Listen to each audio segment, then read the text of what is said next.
ನಮಸ್ಕಾರ. ಮೆಗಾ ಸುದ್ದಿ ವಿಶೇಷ ಕಾರ್ಯಕ್ರಮಕ್ಕೆ ಸ್ವಾಗತ. ನಾನು ಹೇಮಕುಮಾರ್. ಇಂಜಿನಿಯರಿಂಗ್ ಈ ಸೀಟ್ ಬ್ಲಾಕ್ ದಂಧೆ ಏನು ನಡೀತಾ ಇದೆಯಲ್ಲ, ಇದರಲ್ಲಿ ದೊಡ್ಡ ಮಟ್ಟದಲ್ಲಿ ಗೋಲ್ಮಾಲ್ ಇದೆ, ದೊಡ್ಡದೊಂದು ಜಾಲ ಇದೆ ಅನ್ನೋದು ಗೊತ್ತಾಗ್ತಾ ಇದೆ. ಈ ಒಂದು ಬ್ಲಾಕ್ ದಂಧೆಯಲ್ಲಿ 10 ಜನರನ್ನ ಅರೆಸ್ಟ್ ಮಾಡಲಾಗಿದೆ, ಬಂಧಿಸಲಾಗಿದೆ ಅನ್ನುವಂಥ ಮಾಹಿತಿ ಸಿಗ್ತಾ ಇದೆ. ಪ್ರಮುಖವಾಗಿ ಇಲ್ಲಿ ಯಾವ ರೀತಿಯಾಗಿ ಗೋಲ್ಮಾಲ್ ನಡೀತಾ ಇದೆ ಅಂತಂದ್ರೆ, ಅಗತ್ಯವಿಲ್ಲದ ಅಭ್ಯರ್ಥಿಗಳನ್ನ ಸಂಪರ್ಕ ಮಾಡಿ ಅವರನ್ನ ಕೌನ್ಸಿಲ್ಗೆ ಕರೆಸಿ ಇಲ್ಲಿ ಉದ್ದೇಶಪೂರ್ವಕವಾಗಿ ಅರ್ಹ ಅಭ್ಯರ್ಥಿಗಳಿಗೆ ಮೋಸ ಆಗ್ತಾ ಇದೆ ಅನ್ನೋದು ಗೊತ್ತಾಗ್ತಾ ಇದೆ. ಅಂದರೆ ಕಷ್ಟಪಟ್ಟು ಓದಿ ರ್ಯಾಂಕ್ ಪಡೆದು ಆದರೂ ಕೂಡ ಅವರಿಗೆ ಸರಿಯಾಗಿ ಸೀಟ್ ಸಿಗ್ತಿಲ್ಲ ಅನ್ನುವಂಥ ಬೇಸರ ಇದೆ. ಹಾಗಾದರೆ ಈ ಬ್ಲಾಕ್ ದಂಧೆಯಲ್ಲಿ ತೊಡಗಿಸಿಕೊಂಡವರಿಗೆ ಏನು ಶಿಕ್ಷೆ ಕೊಡಬೇಕು, ಜೊತೆಗೆ ಶಿಕ್ಷಣ ಇಲಾಖೆ ಏನು ಮಾಡ್ತಾ ಇದೆ, ಆ್ಯಂಡ್ ಈ CET ಸಿಸ್ಟಮ್ ಬಗ್ಗೆ ಗೊಂದಲ ಕೂಡ ಇದೆ. ಯಾಕೆ ಹಿಂಗಾಗ್ತಾ ಇದೆ, ಇದೆಲ್ಲವೂ ಕೂಡ ಬಹಿರಂಗ ನಡೀತಾ ಇದ್ರೂ ಕೂಡ ಯಾಕೆ ಸುಮ್ಮನಿದೆ ಅಂಥೇಳಿ, ನಿಯತ್ತಾಗಿ ಓದಿದವರು ಏನು ಮಾಡಬೇಕು ಅಂತೇಳಿ. ಅಂದರೆ ಫಿಕ್ಸ್ ಮಾಡಿಬಿಡಿ, ಇಂಥ ದುಡ್ಡು ಇಷ್ಟು ಕೊಟ್ಟರೆ ಅದು ಫಿಕ್ಸ್ ದುಡ್ಡು ಕೊಟ್ಟವರಿಗೆ ಮಾತ್ರ ಈ ರೀತಿಯ ಸೀಟ್ ಇರುತ್ತೆ ಅಂಥೇಳಿ. ನೋಡಿ, ಕೆಲವೊಂದು ಕಾಲೇಜುಗಳಲ್ಲಿ ಅಂದರೆ ಯಾವ್ಯಾವ ಕಾಲೇಜುಗಳಲ್ಲಿ ಸೀಟ್ ಹಂಚಿಕೆ ಇರುತ್ತಲ್ಲ, ಅಲ್ಲಿ 20 ರಿಂದ 90 ಸೀಟ್ಗಳು ಬ್ಲಾಕ್ ಮಾಡಿದಾವೆ ಅಂತೆ. ಅಂದರೆ ಲಕ್ಷ ಪೀಕುವಂಥ ಕೆಲಸ ಆಗ್ತಾ ಇದೆ. ಎಲ್ಲದರ ಬಗ್ಗೆ ಚರ್ಚೆ ಮಾಡ್ತೀವಿ. ಇದೆ ಇವತ್ತಿನ ವಿಶೇಷ. ಸೀಟ್ ಬ್ಲಾಕ್ ದಂಧೆ, ಶಿಕ್ಷಣದಲ್ಲೂ ವಂಚನೆ.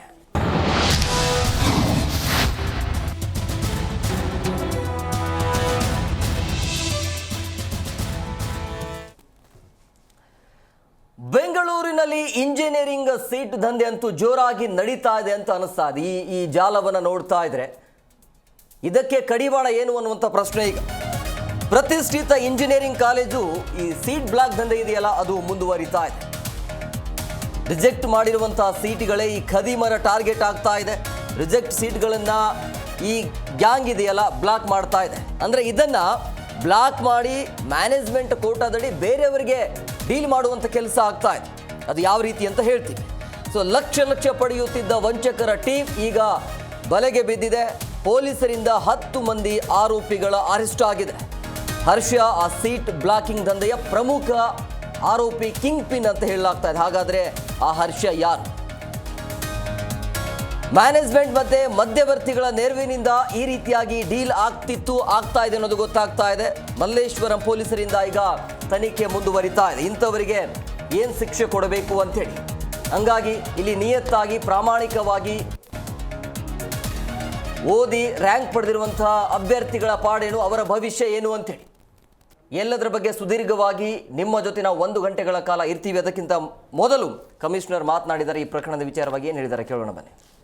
ಅದರಲ್ಲಿ ಸುಮಾರು 52 ಎಂಜಿನಿಯರಿಂಗ್ ವಿದ್ಯಾರ್ಥಿಗಳ ಲಾಗಿನ್, ಪಾಸ್ವರ್ಡ್ ಮತ್ತು ಸೀಕ್ರೆಟ್ ಕೀಯನ್ನು ಯಾರೋ ಅಪರಿಚಿತರು ಅನಧಿಕೃತವಾಗಿ ಪಡೆದುಕೊಂಡು ಈ ರೀತಿಯಾಗಿ ಸೀಟ್ಗಳನ್ನು ಬ್ಲಾಕ್ ಮಾಡ್ತಕ್ಕಂಥ ಒಂದು ಪ್ರವೃತ್ತಿಯನ್ನು ಮಾಡಿ ಅದರಿಂದ ಒಂದು ರೀತಿಯಲ್ಲಿ ಈ ಅರ್ಹ ಅಭ್ಯರ್ಥಿಗಳಿಗೆ ವಂಚನೆ ಮಾಡಿದ್ದಾರೆ ಅಂತಕ್ಕಂಥ ಒಂದು ಪ್ರಕರಣವನ್ನು ನೀಡಿತ್ತು. ಅದರ ಮೇಲೆ ಮಲ್ಲೇಶ್ವರಂ ಪೊಲೀಸ್ ಠಾಣೆಯಲ್ಲಿ ವಂಚನೆ ಪ್ರಕರಣ ದಾಖಲಾಗಿತ್ತು. ಇದರ ತನಿಖೆಯನ್ನ ಮಲ್ಲೇಶ್ವರಂ ಪೊಲೀಸ್ ಠಾಣೆಯವರು ಜೊತೆಗೆ ನಮ್ಮ ಸೆನ್ ಪೊಲೀಸ್ ಠಾಣೆಯ ACP ಅವರಾದ ಪವನ್ ಅವರು ಇದನ್ನ ನಡೆಸಿದ್ರು. ಇದರಲ್ಲಿ ಕೂಲಂಕುಷವಾಗಿ ತನಿಖೆಯನ್ನ ಕೈಗೊಂಡಾಗ ಸಾಕಷ್ಟು ತಾಂತ್ರಿಕ ತನಿಖೆಯನ್ನ ಇದರಲ್ಲಿ ಕೈಗೊಳ್ಳಲಾಗಿದೆ. ಏಕೆಂದರೆ ಯಾವ ರೀತಿ ಆಯಿತು, ಏನಾಗಿದೆ ಅನ್ನೋದನ್ನು ತಿಳ್ಕೊಳ್ಳಿಕ್ಕೆ ಬಹಳ ಕ್ಲಿಷ್ಟಕರವಾಗಿತ್ತು, ಜಟಿಲವಾಗಿತ್ತು.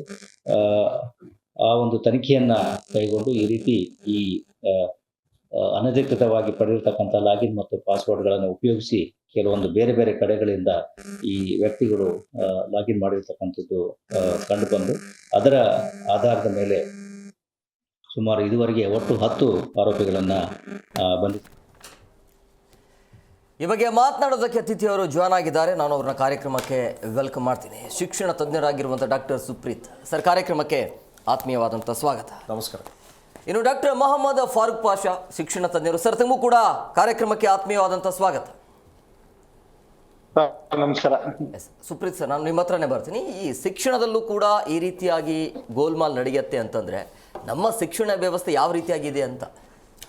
ಶಿಕ್ಷಣದ ವ್ಯವಸ್ಥೆಗಿಂತ ಶಿಕ್ಷಣದ ವ್ಯವಸ್ಥೆಯನ್ನು ಅದರ ರೂಪುರೇಷೆಗಳಿಗೆ ಎಲ್ಲೋ ಒಂದು ಕಡೆ ಕಡಿವಾಣಗಳು ಹಾಕಿದಿರಾ, ರೂಪುರೇಷೆಗಳನ್ನ ಎಲ್ಲೋ ಒಂದು ಕಡೆ ಸಡಿಲ ಮಾಡಿರೋದ್ರಿಂದ ಇಂಥ ಬ್ರೋಕರ್ಸ್ ಇರ್ಬೋದು ಅಥವಾ ಏನು ಮಧ್ಯವರ್ತಿಗಳು, ಈ ದಳ್ಳಾಳಿಗಳ ಒಂದು ಹಾವಳಿಯಿಂದ ಇವತ್ತಿನ ದಿವಸ ಕರ್ನಾಟಕ ಎಕ್ಸಾಮಿನೇಷನ್ ಅಥಾರಿಟಿಯಲ್ಲಿ ಯಾವುದೇ ಕಾರಣಕ್ಕೂ ಈಗಲ್ಲ, 1991-92 ಇಸ್ವಿಯಿಂದ ಆ ಮಕ್ಕಳಿಗೆ ಅಥವಾ ಪಾಲಕ ಪೋಷಕರಿಗೆ ಅಲ್ಲಿಗೆ ಹೋದಾಗ ನಿಖರವಾದಂಥ ಮಾಹಿತಿ ಎಲ್ಲಿ ಏನು ಮಾಡಬೇಕು ಅದು ಯಾವುದೂ ಕೂಡ ಕೊಡ್ದಿರ ಈ ಗೊಂದಲಗಳ ಸೃಷ್ಟಿಯಾಗೋದು ಸಹಜ.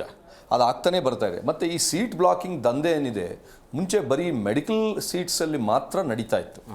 ಇವತ್ತಿನ ದಿವಸ ಇಂಜಿನಿಯರಿಂಗು ಕೂಡ ಬಂದಿದೆ. ರೀಸನ್ ಬಿಕಾಸ್ ಇಂಜಿನಿಯರಿಂಗ್ ಕಾಲೇಜಿನ ಸೀಟ್ಸಿನ ಏನು ಫೀಸ್ ಸ್ಟ್ರಕ್ಚರ್ ಕೂಡ ಜಾಸ್ತಿ ಆಗಿರೋದಿದೆ. ಅಂದರೆ ಆಗಿನ ಕಾಲದ ಮೆಡಿಕಲ್ ಸೀಟ್ಸ್ ಏನು ಅಮೌಂಟ್ ರೇಂಜ್ ಏನು ಫೀಸ್ ಸ್ಟ್ರಕ್ಚರು ನಡೀತಾ ಇತ್ತು, ಅದೇ ಫೀಸ್ ಸ್ಟ್ರಕ್ಚರ್ಗೆ ಇವತ್ತಿನ ದಿವಸ ಇಂಜಿನಿಯರಿಂಗ್ ಕಾಲೇಜ್ ಬಂದಿದೆ. ಮೆಡಿಕಲ್ ಸೀಟ್ಸು ಅಗೈನ್ ಇವತ್ತು ಕೂಡ ಮೆಡಿಕಲ್ ಸೀಟ್ಸು ಕೂಡ ಏನು ಸೀಟ್ ಬ್ಲಾಕಿಂಗ್ ಮಾಡ್ತಾ ಇಲ್ಲ ಅಂತ ಏನಿಲ್ಲ, ಅಲ್ಲೂ ಕೂಡ ನಡೀತಾ ಇದೆ. ಆದರೆ it is on A higher scale. ಇದು ಎಲ್ಲೋ ಇದೊಂದು ಸ್ವಲ್ಪ ಮಿಡಲ್ ವೇರಿಯಂಟ್ ಸ್ಕೇಲ್ ಆದ್ದರಿಂದ ಈಚೆ ಕಾಣ್ತಾ ಇದೆ. ಬಟ್ ಯಾವುದೇ ಕಾರಣಕ್ಕೂ ಕಳೆದ ಒಂದಷ್ಟು ವರ್ಷಗಳ ಹಿಂದೆ 2014ರಲ್ಲಿ ಇದೇ ಮಿನಿಸ್ಟರ್ ಯಾರು ಡಾಕ್ಟರ್ ಶರಣ್ ಪ್ರಕಾಶ್ ಪಾಟೀಲ್ ಅವರು ಆಗಲೂ ಕೂಡ ಮೆಡಿಕಲ್ ಎಜುಕೇಷನ್ ಮಿನಿಸ್ಟರ್ ಆಗಿದ್ದಾಗ ಒಂದು ಕಾಯ್ದೆಯನ್ನು ರೂಪಿಸಬೇಕು ಮತ್ತು ಅದಕ್ಕೊಂದು ಸಮಿತಿಯನ್ನು ರಚನೆ ಮಾಡಬೇಕಂತ ಹೇಳಿ ಆ ಸಮಿತಿಯನ್ನು ಎಲ್ಲವೂ ಅದಕ್ಕೆ ಸಿದ್ಧತೆ ಮಾಡಿಕೊಂಡಂಥ ಸಂದರ್ಭದಲ್ಲಿ ಬಹುಶಃ ಸರ್ಕಾರ ಚೇಂಜ್ ಆಯಿತು ಅಂತನೋ ಅಥವಾ ಏನೇನಾದರೂ ಅವರ ಖಾತೆ ಬದಲಾಯಿತು ಅಂತನೋ ಅದು ಹಾಗೆ ಉಳ್ಕೋತು.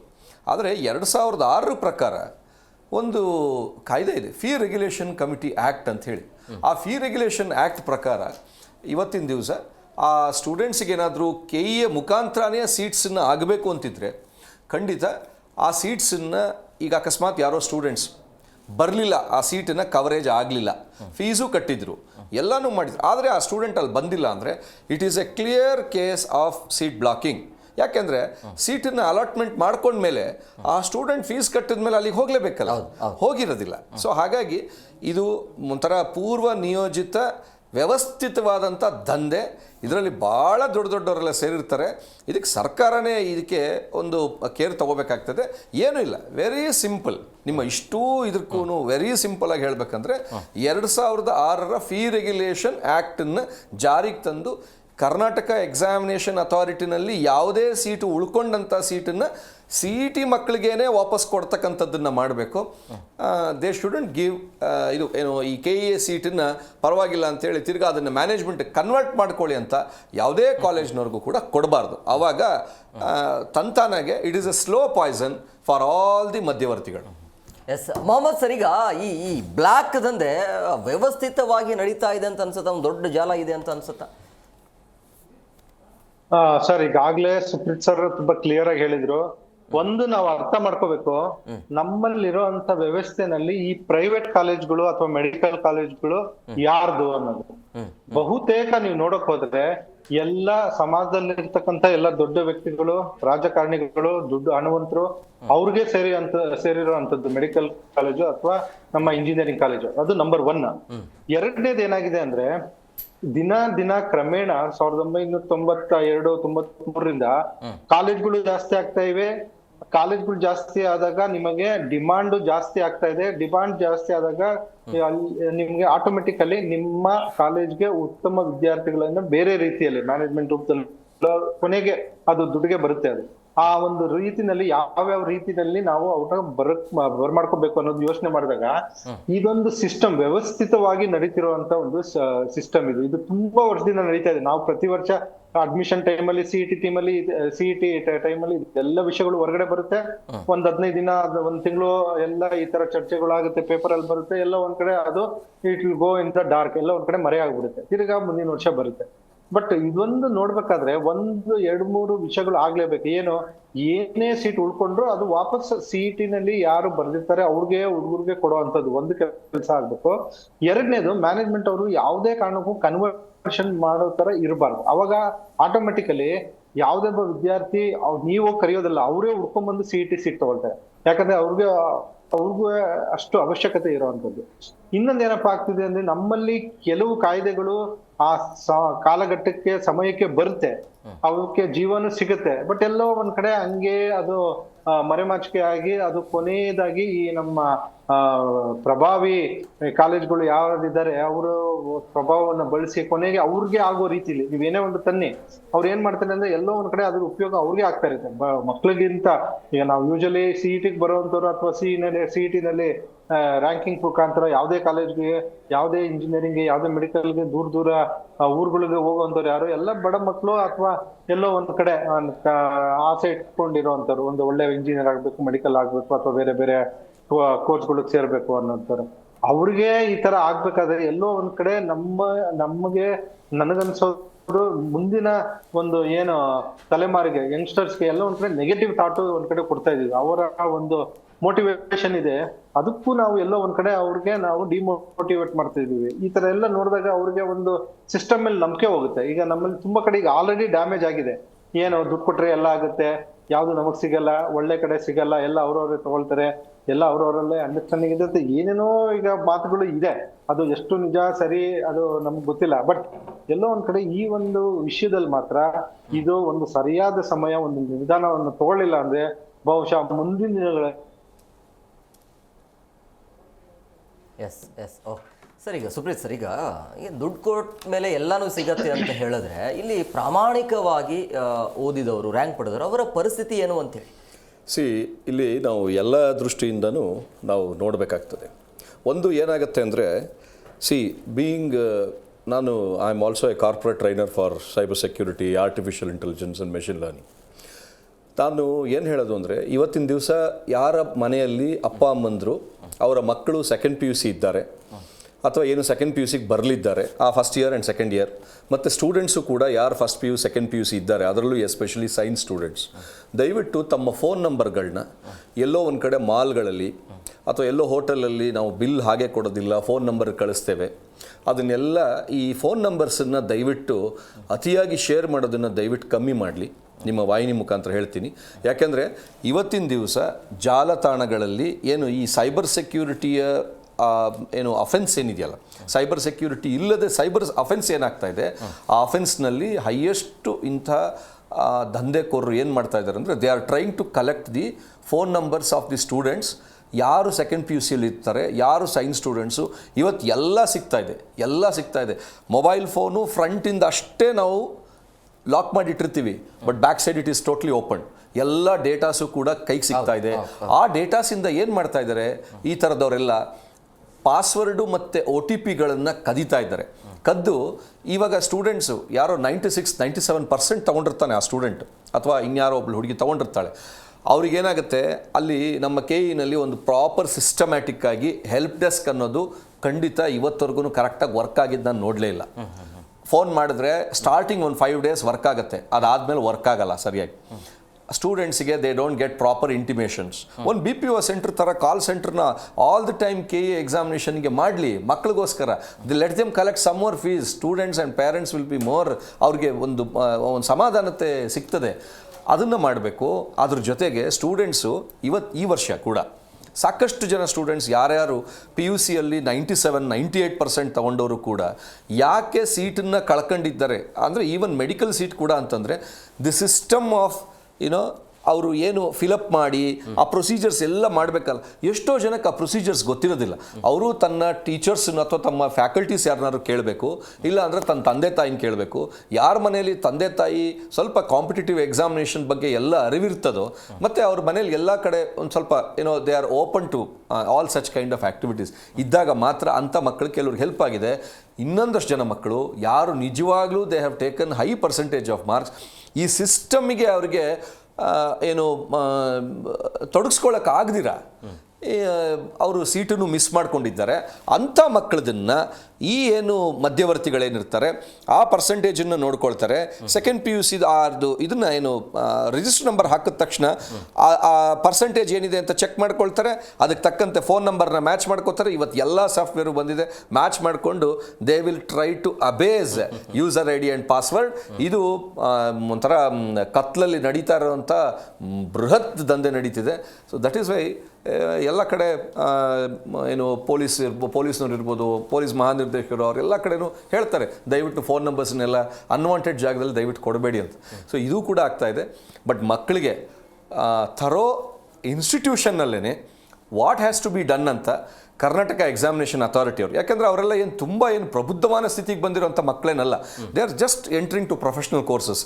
ಆಯಾ ಕಾಲೇಜ್ಗಳಲ್ಲೇ ನಮ್ಮ ಪದವಿ ಪೂರ್ವ ಶಿಕ್ಷಣ ಇಲಾಖೆ ಕಾಲೇಜಿನ ಮಕ್ಕಳಿಗೆ ಕರ್ನಾಟಕ ಎಕ್ಸಾಮಿನೇಷನ್ ಅಥಾರಿಟಿಯ ಏನೆಲ್ಲ ನಾರ್ಮ್ಸ್ ಇರ್ತದೆ, ರೂಲ್ಸ್ ಇರ್ತದೆ, ನೀವು ಹೇಗೆ ಫಿಲಪ್ ಮಾಡಬೇಕು ಅಂತ ಎಲ್ಲವೂ ಕೂಡ ಮಾಡಿಸಿದ್ರೆ ನಿಜವಾಗ್ಲೂ that will be the best help ಆ ಮಕ್ಕಳು ಮಾಡೋವಂಥದ್ದು. ಮುಂಚೆ ಇತ್ತದು, ಮಧ್ಯದಲ್ಲಿ ಅದಾದಮೇಲೆ ಸಿ ಇ ಟಿಗೆ ಬರೀ ಪ್ರಾಂಶುಪಾಲರ ಹತ್ರ ಬಂದು ಸಿಗ್ನೇಚರ್ ಹಾಕಿಸ್ಕೊಂಡು ಹೋಗೋದು ಅಷ್ಟೇ ಇಟ್ಕೊಂಡಿದ್ದಾರೆ ಹೊರತು ಇನ್ಯಾವುದೂ ಕೂಡ ಪ್ರಾಂಶುಪಾಲರಿಗೂ ಏನು ನಡೀತಿದೆ ಅನ್ನೋದು ಗೊತ್ತಾಗಲ್ಲ. So we are unable to help the people also. So ಈ ಥರ ಇರೋದ್ರಿಂದ I think some measures have to be taken. Mohammed sir, ಈಗ ಈ ರಿಜೆಕ್ಟ್ ಆಗಿರುವಂಥ ಸೀಟ್ಗಳನ್ನು ಈ ಮ್ಯಾನೇಜ್ಮೆಂಟ್ ಆಗಿ ಕನ್ವರ್ಟ್ ಮಾಡೋದು ಯಾಕೆ ಅಂದರೆ ದುಡ್ಡು ಮಾಡೋಕೋನ ಹೇಗೆ? ಹೌದು, ಇಲ್ಲ, ಅದು ಮೊದ್ಲಿಂದನೂ ಬಂದಿರೋಂತ ಒಂದು ಪಾಲಿಸಿ ಏನಪ್ಪಾ ಅಂದ್ರೆ, ಯಾವ ಸೀಟ್ಗಳು ನಮ್ಮ CET ಮುಖಾಂತರ ಕಂಪ್ಲೀಟ್ ಆಗಲ್ವೋ ಅದನ್ನ ಮ್ಯಾನೇಜ್ಮೆಂಟ್ ಗೆ ವಾಪಸ್ ಕೊಟ್ಟು ಅವರ ಕಡೆಯಿಂದ ಯಾರು ಎಲಿಜಿಬಲ್ ಇರ್ತಾರೆ, ರ್ಯಾಂಕಿಂಗ್ ಅಲ್ಲ, ಎಲಿಜಿಬಲ್ ಯಾರು ಇರ್ತಾರೆ ಅವ್ರಿಗೆ ಒಂದು ಕೊಡುವಂತ ವ್ಯವಸ್ಥೆ. ಈಗ ನಮ್ಮಲ್ಲಿ ಏನಾಗಿದೆ ಅಂದ್ರೆ, ಅಲ್ಲಿ ಏನಕ್ಕೆ ಈ ವ್ಯವಸ್ಥೆ ಒಂದು ತಿಳ್ಕೊಳ್ಳಿ. ಒಂದು ಯಾವಾಗ ನೀವೇನಾದ್ರೂ ಮ್ಯಾನೇಜ್ಮೆಂಟ್ ಗೆ ವಾಪಸ್ ಕೊಟ್ಬಿಟ್ಟು ಗೌರ್ಮೆಂಟ್ ಫೀಸ್ ತಗೊಳ್ಳಿ ಅಂದ್ರೆ ಬಹುಶಃ ಯಾವ ಮ್ಯಾನೇಜ್ಮೆಂಟ್ ವಾಪಸ್ಸೇ ತಗೊಳ್ಳಲ್ಲ ಸೀಟ್. ಅವ್ರು ಏನಕ್ಕೆ ವಾಪಸ್ ತಗೊಳ್ತಾರೆ ಅಂದ್ರೆ, ಮ್ಯಾನೇಜ್ಮೆಂಟ್ ಅವರು ತಂದೆ ಆದ ಒಂದು management fee, capitation fee, donation ಅದನ್ನೆಲ್ಲ ಸೇರಿ ಒಂದೇ ಒಂದು ಪದದಲ್ಲಿ ಹೇಳ್ಬೇಕಂದ್ರೆ ಅದನ್ನ ಮಾರಾಟ ಮಾಡಿ ಫಿಲ್ ಮಾಡುವಂತ ಸೀಟ್ಗಳು ಅದು. ಈಗ ಅದೊಂದು. ಈಗ ಅವ್ರೇನ್ ಮಾಡ್ತಾರೆ ಅಂದ್ರೆ, ಅವರು ಆರ್ಟಿಫಿಷಿಯಲ್ ಡಿಮಾಂಡ್ ಅನ್ನ ಕ್ರಿಯೇಟ್ ಮಾಡಿ, ಅಥವಾ ಈಗ ನಮ್ಮ ಇರೋ ಮಾಹಿತಿ ಪ್ರಕಾರ ಮೊದ್ಲೇನೆ ಈಗ ನಮ್ಮಲ್ಲಿ ಒಂದೇನಾಗಿದೆ ಅಂದ್ರೆ, ಎಲ್ಲೋ ಒಂದ್ ಕಡೆ ನಮ್ಮಲ್ಲಿ ಆರ್ಟಿಫಿಷಿಯಲ್ ಡಿಮಾಂಡ್ ಕ್ರಿಯೇಟ್ ಮಾಡೋದು ಅಂತ ಹೇಳ್ತೀವಿ. ಏನು ಹುಡುಗ ಒಬ್ಬ ಇನ್ನು ಸೆಕೆಂಡ್ PUC ಎಕ್ಸಾಮೇ ಬರ್ದಿರಲ್ಲ, ಅಥವಾ ಅವನು ಇನ್ನು CET ಬರ್ದಿರಲ್ಲ, ರ್ಯಾಂಕು ಬಂದಿರಲ್ಲ, ಅದಕ್ಕಿಂತ ಮುಂಚೆನೆ ಮುಂಗಡವಾಗಿ ಸ್ವಲ್ಪ ಹಣವನ್ನ ಅಡ್ವಾನ್ಸ್ ತರ ತಗೊಂಡು ಅವನಿಗೆ ಸೀಟ್ ಅನ್ನ ಈಗ ಆಲ್ರೆಡಿ ಕೊಡ್ತೀನಿ, ಹೆಂಗೋ ಕೊಡ್ತೀನಿ ಅಂದ್ಬಿಟ್ಟು ಅವ್ರ ಹತ್ರ ತೆಗೆದಿಟ್ಕೊಂಡಿರ್ತಾರೆ. ಅವ್ರಿಗೆ ಇದೆಲ್ಲ ಸಿಸ್ಟಮ್ ಅಲ್ಲಿ ಅವರು ತುಂಬಾ ಪರಿಣಿತರಾಗಿರೋದ್ರಿಂದ ಎಲ್ಲೋ ಒಂದ್ ಕಡೆ ಅವ್ರ ಕ್ಯಾಲ್ಕುಲೇಷನ್ ಇದೆ, ಇಷ್ಟು ಸೀಟ್ ಫಿಲ್ ಆಗುತ್ತೆ, ಇಷ್ಟು ವಾಪಸ್ ಬರುತ್ತೆ, ಇದನ್ನ ನಾವು CET ನ 5ರಷ್ಟು 6ರಷ್ಟು ದುಡ್ಡಿಗೆ ನಾವು ಕೊಡ್ಬೋದು, ಪೇರೆಂಟ್ಸ್ ತಗೊಳ್ತಾರೆ ಅನ್ನೋದು ಇದು ನಡ್ಕೊಳ್ತಾ ಬಂದಿದೆ. ಎಲ್ಲ ದೊಡ್ಡ ಕಾಲೇಜಲ್ಲೂ ನಡೀತಾ ಇದೆ, ಎಲ್ಲ ಕಾಲೇಜಲ್ಲೂ ನಡೀತಾ ಇದೆ. ಬಟ್ ಕೆಲವು ಕಾಲೇಜು ಆಕ್ಚುಲಿ ಇಂಜಿನಿಯರಿಂಗ್ ಕಾಲೇಜಲ್ಲಿ ಸೀಟ್ಗಳು ಫಿಲ್ ಆಗಲ್ಲ, ಅದು ಬೇರೆ ಪ್ರಶ್ನೆ. ಬಟ್ ಅಟ್ಲೀಸ್ಟ್ ಪ್ರತಿಷ್ಠಿತ ಕಾಲೇಜ್ ಯಾವ್ದು ಬೆಂಗಳೂರು ಅಂತ ನಗರಗಳಲ್ಲಿ ಇವೆ, ಅಥವಾ ಬೇರೆ ಬೇರೆ ದೊಡ್ಡ ಕಾಲೇಜ್ ಯಾವ್ದಿದೆ ಅದೆಲ್ಲ ಇದು ನಡೀತಾ ಇರೋಂಥದ್ದು. ಬಟ್ ಇಲ್ಲಿ ಏನಪ್ಪಾ ಅಂದ್ರೆ, ನನಗೆ ಅನ್ಸೋ ಪ್ರಕಾರ ಎಲ್ಲೋ ಒಂದ್ ಕಡೆ ಗವರ್ಮೆಂಟ್ ಅಥವಾ ಸಿಸ್ಟಮ್ ಅಥವಾ ಲೀಗಾಲಿಟಿ ಅವ್ರಿಗೆ ಒಂದು ಚೆಕ್ ಇಡಬೇಕು. ಚೆಕ್ ಅಂದ್ರೆ ಕಡಿವಾಣ ಹಾಕ್ಬೇಕು, ಅಥವಾ ರೂಲ್ಸ್ ಅಂಡ್ ರೆಗ್ಯುಲೇಷನ್ ಇರಬೇಕು, ಅಥವಾ ಎಲ್ಲೋ ಒಂದ್ ಕಡೆ ಸ್ಟೂಡೆಂಟ್ಸ್ಗೆ ಯಾರು CET ಏನಾದ್ರು ಮಿಸ್ ಆಗಿರುತ್ತೆ ಫಸ್ಟ್ ಅವ್ರಿಗೆ ಅಪ್ಗ್ರೇಡೇಷನ್ ಮಾಡ್ಕೊಳ್ಳೋದು, ಅಥವಾ ಅವ್ರಿಗೆ ಚೇಂಜಸ್ ಮಾಡೋದು, ಅದನ್ನೆಲ್ಲ ಇದೆ. But not to the level which is expected. So ಇದನ್ನ ನೋಡ್ತಾ ಹೋದ್ರೆ ಬಹುಶಃ ಈಗ ಆಲ್ರೆಡಿ ನಾವು ಡಿಸ್ಕಸ್ ಮಾಡುತ್ತಿರೋ ಹಾಗೆ ಒಂದು ಎಲ್ಲೋ ಒಂದ್ ಕಡೆ ವಿ ನೀಡ್ ಸ್ಟ್ರಾಂಗರ್ ಗೈಡ್ಲೈನ್ಸ್. ಆ ಗೈಡ್ಲೈನ್ಸ್ ಬರೋಕ್ಕಿಂತ ಮುಂಚೆ ಯಾವುದೇ ಕಾರಣಕ್ಕೂ ಸ್ಟೂಡೆಂಟ್ ಯಾವುದೇ ಸೀಟ್ಗೆ ಅಡ್ವಾನ್ಸ್ ಆಗಿ ದುಡ್ಡು ತಗೊಳ್ಬಾರ್ದು, ಅಥವಾ ಅವ್ರಿಗೆ ಅಶ್ಯೂರೆನ್ಸ್ ಕೊಡ್ಬಾರ್ದು, ಅಥವಾ ಪ್ರಾವಿಷನಲ್ ಅಡ್ಮಿಷನ್ಸ್ ಮಾಡ್ಕೊಳ್ಳೋ ಅಂತದ್ದು ಆಗ್ಬಾರ್ದು. ಅಥವಾ CET ನಲ್ಲೇ ಈಗ ನೀವು 50% CET ಏನಕ್ಕೆ ಕೊಟ್ಟಿದ್ದೀರಾ ಟೋಟಲ್ ಸೀಟ್ ಅಲ್ಲಿ ಅಷ್ಟು ಕಂಪ್ಲೀಟ್ CET ಇಂದಾನೇ ಆಗ್ಬೇಕು, ಬೇರೆ ಕಡೆಯಿಂದ ತಗೊಳ್ಳೋದು ಹಾಗೆ ಇಲ್ಲ. ಈ ತರದ್ದೆಲ್ಲ ಒಂದು ರಿವೈಸ್ ಮಾಡಿದ್ರೆ ಮಾತ್ರ ಎಲ್ಲೋ ಒಂದ್ ಕಡೆ ನಮ್ಮ ಈ ದೊಡ್ಡ ದೊಡ್ಡ ಕಾಲೇಜುಗಳಿಗೆ ಅವ್ರಿಗೆ ಒಂದು ಮೂಗ್ದಾರ ಹಾಕೋ ತರ ಆಗುತ್ತೆ. ಅಥವಾ ಒಂದ್ ವೇಳೆ ಹಿಂಗೆ ಬಿಟ್ರೆ ಎಲ್ಲೋ ಒಂದ್ ಕಡೆ CET ಬರೀ ನೆಪ ಮಾತ್ರ ಆಗ್ಬಿಟ್ಟಿರುತ್ತೆ. ಈಗ ಆಲ್ರೆಡಿ ಏನು ಕೆಲವ್ರು ಮಾತ್ರ ಬರ್ತಾರೆ, ಸಿಸ್ಟಮ್ ಇದೆ, ಹೋಗ್ತಾರೆ, ತಗೊಳ್ತಾರೆ. ಬಟ್ ಎಲ್ಲೋ ಒಂದ್ ಕಡೆ ಬಿಗ್ ಪ್ಲೇಯರ್ಸ್ ಯಾರ್ಯಾರು ದೊಡ್ಡ ದೊಡ್ಡ ಸಂಸ್ಥೆಗಳು ಇದೆ ಅವರು CET ನ ಕಂಟ್ರೋಲ್ ಮಾಡ್ತಿದ್ದಾರೆ ಹೊರತು CET ಅವ್ರನ್ನ ಏನು ಕಂಟ್ರೋಲ್ ಮಾಡ್ತಾ ಇಲ್ಲ. ಅದೊಂದು ನಾವು ತುಂಬಾ ಕೇರ್ಫುಲ್ ಆಗಿ ನೋಡುವಂಥದ್ದು. ಹೆಂಗಪ್ಪ ಅಂದ್ರೆ, ಅವ್ರ ಒಂದು ಏನ್ ನಂಬರ್ಸ್ ಇದೆ, ನಂಬರ್ ಗೇಮ್ ಅಂತ ಏನ್ ಹೇಳ್ತೀವಿ, ಅದನ್ನ ಅವ್ರಿಗೆ ಈಗ ಸರ್ವೆ ಎಲ್ಲ ಇನ್ಫಾರ್ಮೇಶನ್ ತಗೊಳ್ಳೋದು, ಮ್ಯಾನಿಪುಲೇಟ್ ಮಾಡೋದು. ಈಗ ಫಾರ್ ಎಕ್ಸಾಂಪಲ್, ಈಗ 100 ಸೀಟ್ ಇದ್ರೆ ನೀವು 50 ಕೊಡೋ ಬದಲು ಒಂದು 10, 20, 25 ಕೊಟ್ಬಿಟ್ಟು ಉಳಿದಿದ್ದು ಒಂದು 70-75% ಅವ್ರಿಗೆ ಕೊಟ್ರೆ ನ್ಯಾಚುರಲಿ CET-ನೇ ಕಾಲೇಜ್ಗಳಿಗೆ ವರ್ಕ್ ಮಾಡಿದಂಗೆ ಆಗ್ತಾ ಇದೆ. ಎಲ್ಲ ಒಂದ್ ಕಡೆ entire process become agent to the big players. ದೊಡ್ಡ ದೊಡ್ಡ ಕಾಲೇಜ್ಗಳ ಒಂದು ರೆಪ್ರೆಸೆಂಟೇಟಿವ್ ಆಗಿ ಅಥವಾ ಅವರ ಒಂದು ಏಜೆಂಟ್ ಆಗಿ CET ಎಲ್ಲೋ ವರ್ಕ್ ಆಗ್ತಿದೆ ಅನ್ನೋ ಒಂದು ಅನುಮಾನ ಕೂಡ ಮೂಡ್ತಾ ಇದೆ. ಇದಕ್ಕೆಲ್ಲ ಒಂದ್ ಕಡೆ ಎಲ್ಲ ಟೆಕ್ನಿಷಿಯನ್ಸ್, ಎಜುಕೇಶನಲ್ ಎಕ್ಸ್ಪರ್ಟ್ಸ್, ಮತ್ತೆ ಈ ಎಲ್ಲ ಯಾರ್ಯಾರು ಇನ್ವಾಲ್ವ್ ಆಗಿದ್ದಲ್ಲ ಅವ್ರನ್ನ ಕೂತ್ಕೊಂಡು ಒಂದು ಹೊಸ ನಿಯಮ ಮಾಡಿ ಎಲ್ಲೋ ಒಂದ್ ಕಡೆ ಮೂಗುದಾರ ಆಗ್ಲಿಲ್ಲ ಅಂದ್ರೆ ಬಹುಶಃ CET ಅನ್ನೋ ಒಂದು ಎಂಟೈರ್ ಕಾನ್ಸೆಪ್ಟ್ಗೆ ಬೆಲೆ ಎಲ್ಲೋ ಒಂದ್ ಕಡೆ ಕಡಿಮೆ ಆಗ್ತಾ ಇದೆ. ಮುಂದಿನ ದಿನಗಳಲ್ಲಿ ಬೆಲೆನೇ ಇರಲ್ವೇನೋ ಅನ್ಸುತ್ತೆ. ಸರ್ ಈಗ ಬಟ್ ಸ್ಮಾಲ್ ಕರೆಕ್ಷನ್ ಅವರು ನಮ್ಮ ಸ್ನೇಹಿತರು ಮಾತಾಡಿದ್ದಕ್ಕೆ, ಈಗ ಮುಂಚೆ ನಡೀತಿತ್ತದು, ಮುಂಚೆನೇ ಸೀಟ್ ಬ್ಲಾಕ್ ಮಾಡ್ಕೊಳ್ಳೋದು, ಏನು ಸ್ಟೂಡೆಂಟ್ಸ್ ಇನ್ನೂ 6 ತಿಂಗಳಿದೆ ನಾವಾಗೆಲ್ಲ ದುಡ್ಡು ತೊಗೊಳ್ಳೋದು ಮಾಡೋದು ಅದೆಲ್ಲ ನಡೀತಿತ್ತು. ಯಾವಾಗ ಅಂದರೆ ವೆಲ್ ಬಿಫೋರ್ 2007-2008 ನಡೀತಿತ್ತು, ಮ್ಯಾಕ್ಸ್ ಟು ಮ್ಯಾಕ್ಸ್ 2014. ಆಫ್ಟರ್ 2014 ಈಗ ಏನು ಮಾಡ್ತಾ ಇದ್ದಾರೆ ಅಂದರೆ ರಿಸಲ್ಟ್ ಬಂದ ಮೇಲೇ ಈ ಇಷ್ಟು ಪ್ಲೇನ್ ಮಾಡ್ತಾ ಇದ್ದಾರೆ ಹೊರತು. And moreover this time thanks to Karnataka examination authority, ಅಲ್ಲಿ ಆಫೀಸರ್ಸೇ ಇದನ್ನು ಸ್ವಲ್ಪ through the department of police ಅದನ್ನು ಕಂಡುಹಿಡಿದು ಥ್ರೂ ಸೈಬರ್ ಕ್ರೈಮ್ ಅದನ್ನು ಚೆಕ್ ಮಾಡಿರೋದು. ಸೊ ಹಾಗಾಗಿ ಅದು ಈ ಆಫ್ಟರ್ ಎಫೆಕ್ಟ್ಸ್ ಏನಿದೆಯಲ್ಲ ಇದನ್ನು ಖಂಡಿತ ಕಂಟ್ರೋಲ್ ಮಾಡಬೇಕು. ಮತ್ತು ಎಲ್ಲದಕ್ಕಿಂತ CET ರಿಲೇಟೆಡ್ ಎಕ್ಸಾಮಿನೇಷನ್ಗೆ ಏನಾದರೂ ಸಂಬಂಧಪಟ್ಟಂಥದ್ದನ್ನು ಆಯಾ ಪ್ರೀ ಯೂನಿವರ್ಸಿಟಿ ಎಜುಕೇಷನ್ ಎಕ್ಸಾಮಿನೇಷನ್ ಬೋರ್ಡ್ಗೆ ಏನಿದೆ ಅಲ್ಲಿ ಕಾಲೇಜ್ಗಳಿಗೇನೆ ಕೊಟ್ಟರೆ ಐ ಥಿಂಕ್ ನೋ ಅದರ್ ಈ ಮಿಸ್ಮ್ಯಾನಿಪುಲೇಷನ್ಸ್ ಆಗಲಿಕ್ಕೆ ಚಾನ್ಸ್ ಇರೋದಿಲ್ಲ. ದಿಸ್ ಇಸ್ ವಾಟ್ ಇಸ್ ಎಸ್ ಮಾತಾಡೋಣ. ಮತ್ತೊಬ್ಬರು ಗೆಸ್ಟ್ ಜಾಯ್ನ್ ಆಗಿದ್ದಾರೆ, ನಾನು ವೆಲ್ಕಮ್ ಮಾಡಿಬಿಡ್ತೀನಿ. ನಿವೃತ್ತ ಪೊಲೀಸ್ ಅಧಿಕಾರಿಯಾಗಿರುವಂಥ ಬಸವರಾಜ್ ಮಾಲ್ಗತ್ತಿ ಸರ್, ಕಾರ್ಯಕ್ರಮಕ್ಕೆ ಆತ್ಮೀಯವಾದಂಥ ಸ್ವಾಗತ. ಮಾಲ್ಗತ್ತಿ ಸರ್, ಈಗ ಈ ರೀತಿಯಾಗಿ ಈಗಾಗಲೇ 10 ಜನ ಅರೆಸ್ಟ್ ಆಗಿದ್ದಾರೆ ಈ ಒಂದು ದಂಧೆಯಲ್ಲಿ. ಸೊ ಹೇಗೆ ಅಂದರೆ ಶಿಕ್ಷೆಯ ಪ್ರಮಾಣ ಹೇಗಿರುತ್ತೆ, ಹೇಗೆ ಮುಂದೆ ಏನು ಅವರಿಗೆ ಅಂತೇಳಿ ಯಾವ ರೀತಿಯಾಗಿ ಶಿಕ್ಷೆ ಇರುತ್ತೆ ಅಂತ? ಇದರಲ್ಲಿ ಏನಾಗ್ತದೆ, ದುಡ್ಡು ಕೊಟ್ಟು ಅವರು ಸೀಟ್ ಬುಕ್ ಮಾಡಿರ್ತಾರೆ. ಇದು ಏನು ಪ್ರೈವೇಟ್ ಕಾಲೇಜುಗಳಿರ್ತವೆ, ಅವ್ರನ್ನೇ ಏಜೆಂಟ್ರನ್ನ ನೇಮಿಸ್ತಾರೆ.